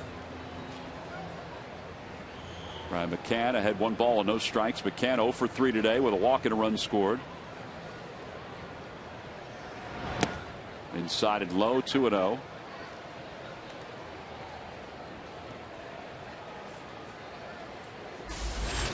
Reed Johnson on deck.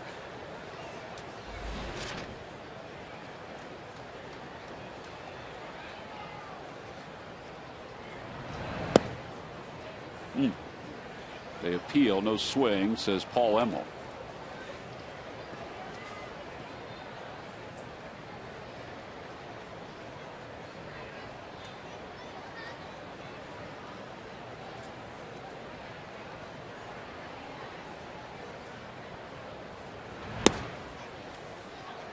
Win today by the Braves, coupled with the loss by the Brewers, whittles their magic number down to qualify for the postseason. Means they can qualify as early as Tuesday for the postseason. Off the plate, a foul ball. Actually, let's check that. Maybe as early as Monday, because the Brewers are in Washington for an extra day. You see the wild card. Brewers 2.5 behind St. Louis. Dodgers 3 back. Dodgers lost to the Reds today. And Phillies 3.5 currently. The Reds, their magic number is 0. 3-2 the count to McCann. Center field. Ball's hit pretty well, but it's playable for John Mayberry. And now 2 outs. You mentioned, I'm sorry. Well, for those of you, Eric, tuning in for Fox College Saturday with Aaron Andrews, Eddie George, and Joey Harrington, we'll take you there immediately at the conclusion of this ball game. I didn't want to interrupt you there. I saw you stretching, getting ready for that. I didn't want to throw you off there. Well, you mentioned, though, that the Reds, they're already in, but both they and the Nationals will be competing with one another to garner that best record. And what that allows you to do is play that wild card team. Here's Reed Johnson, the batter. The other part about the Reds, let's face it, that rivalry between the Reds and the Cardinals, they want to do their best to keep the Cardinals out of the postseason. Yeah, those last couple of games, I don't think there's going to be any question that Dusty Baker-led team will try and knock out the Cardinals. Eric Kinski out on deck with 2 outs. The count 0-1 to Reed Johnson. Swing and a miss. 0-2. Boy, Almond has some heavy stuff today. Man, that's just a big man right there. Ball just sinks. You know, probably feels like just a boulder if you don't hit it square. Just real heavy. Eric O'Flaherty is just beyond Eddie Perez in the bullpen. Now the 0-2 pitch coming to Johnson. Lays off a curveball, and it's 1-2.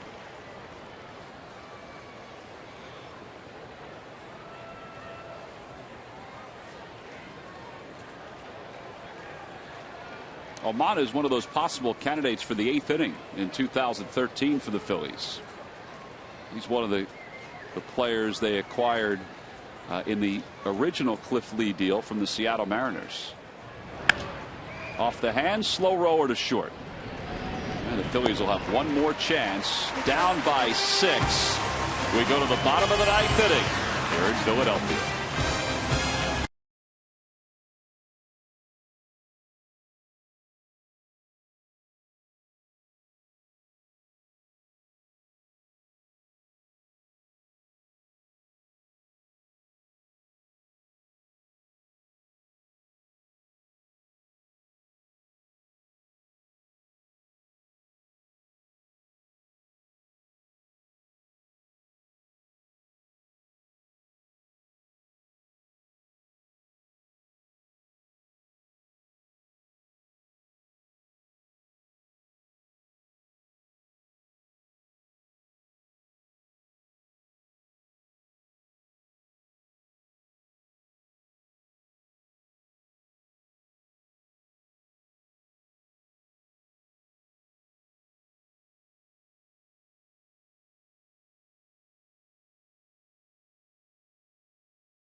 He will take over for the Braves with Atlanta on top 8-2 here in the bottom of the 9th inning. They'll face Ryan Howard, Carlos Ruiz, and John Mayberry. Those are the first 3 hitters. Mike Minor started. He went the first 6. He allowed 2 runs on just 2 hits. He's in line to be the winner. Chad Durbin then gave way to Johnny Venters, and now Eric O'Flaherty. Ryan Howard is homered today. It was his 300th career home run. And he'll lead it off for the Phillies here at the bottom of the 9th inning.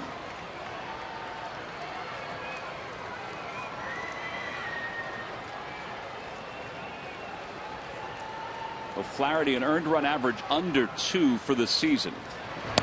And he delivers inside and low, 1-0.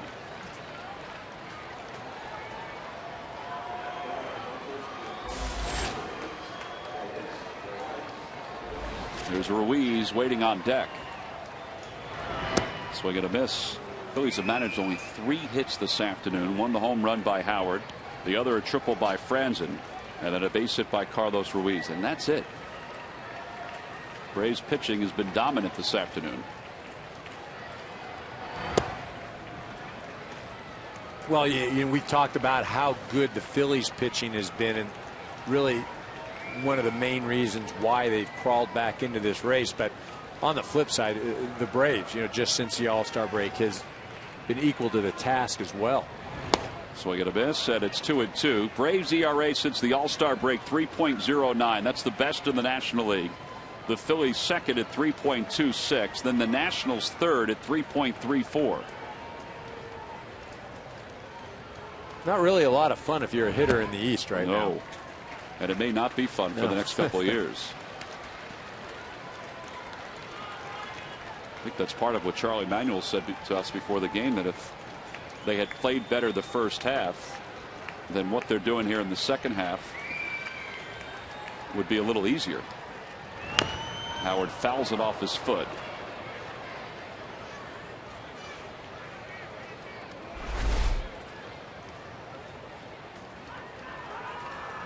Right off his right foot, inner part.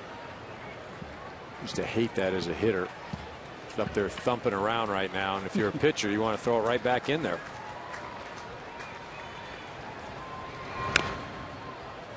Almost got his foot again. Almost got his foot. Yeah. That's when, as a hitter, you're just going, really? Get right back in there. He just missed that. He knows it, too.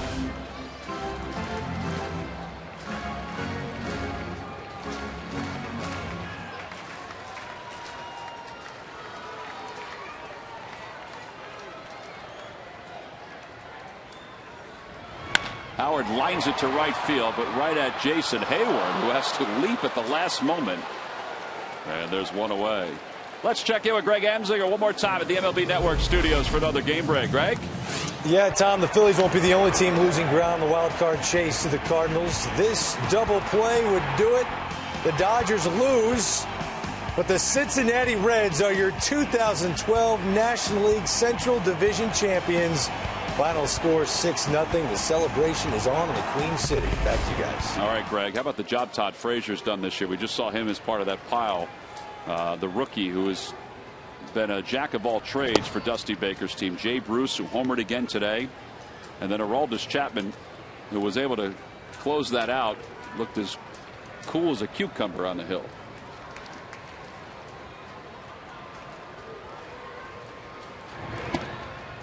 Yeah, the Reds, you think of that as being an offensive ball club, but you look at their pitching numbers and what they've done in that ballpark. I think they are second behind the Nationals in ERA as a staff. The bullpen, I mean, you can compare it to this Braves, and you could make an argument that it's even better. I mean, that is a darn good team they've got over there. Well, a real good team. And the addition of Broxton is going to help. Sure. I mean, he's may not have had an overwhelming amount of success in the postseason, but he's been to the postseason. 1-2 the count to Ruiz. Inside, 2-2. That's what I'm looking forward to in this postseason.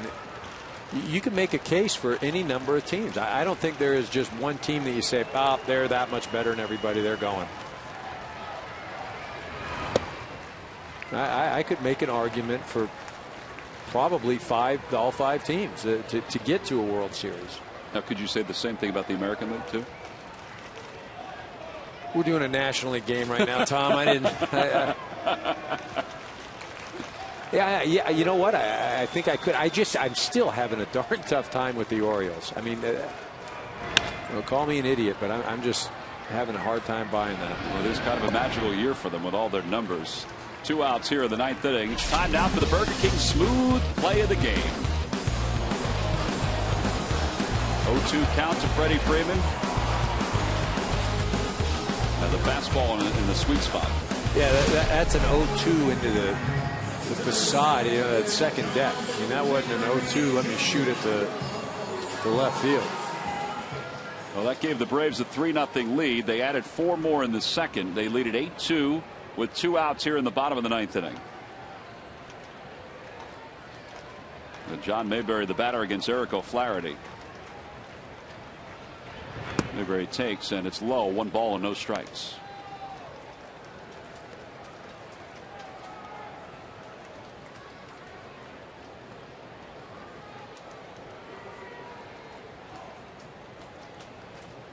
Flaherty trying to close it out for Mike Minor. Minor trying to reach 10 wins for the year.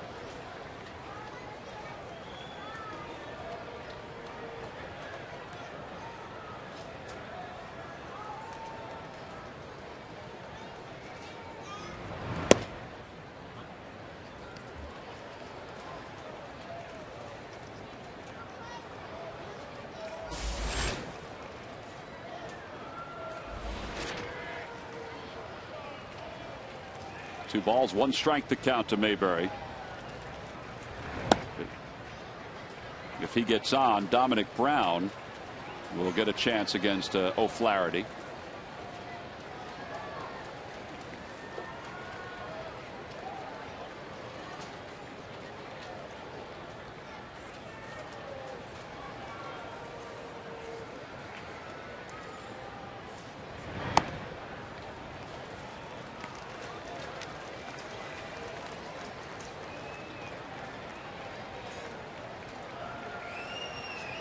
Freddie Gonzalez's team trying to get closer to a postseason berth. Today is a big step forward. The 3-2 pitch to Mayberry. Ground ball left side. Chipper Jones has it.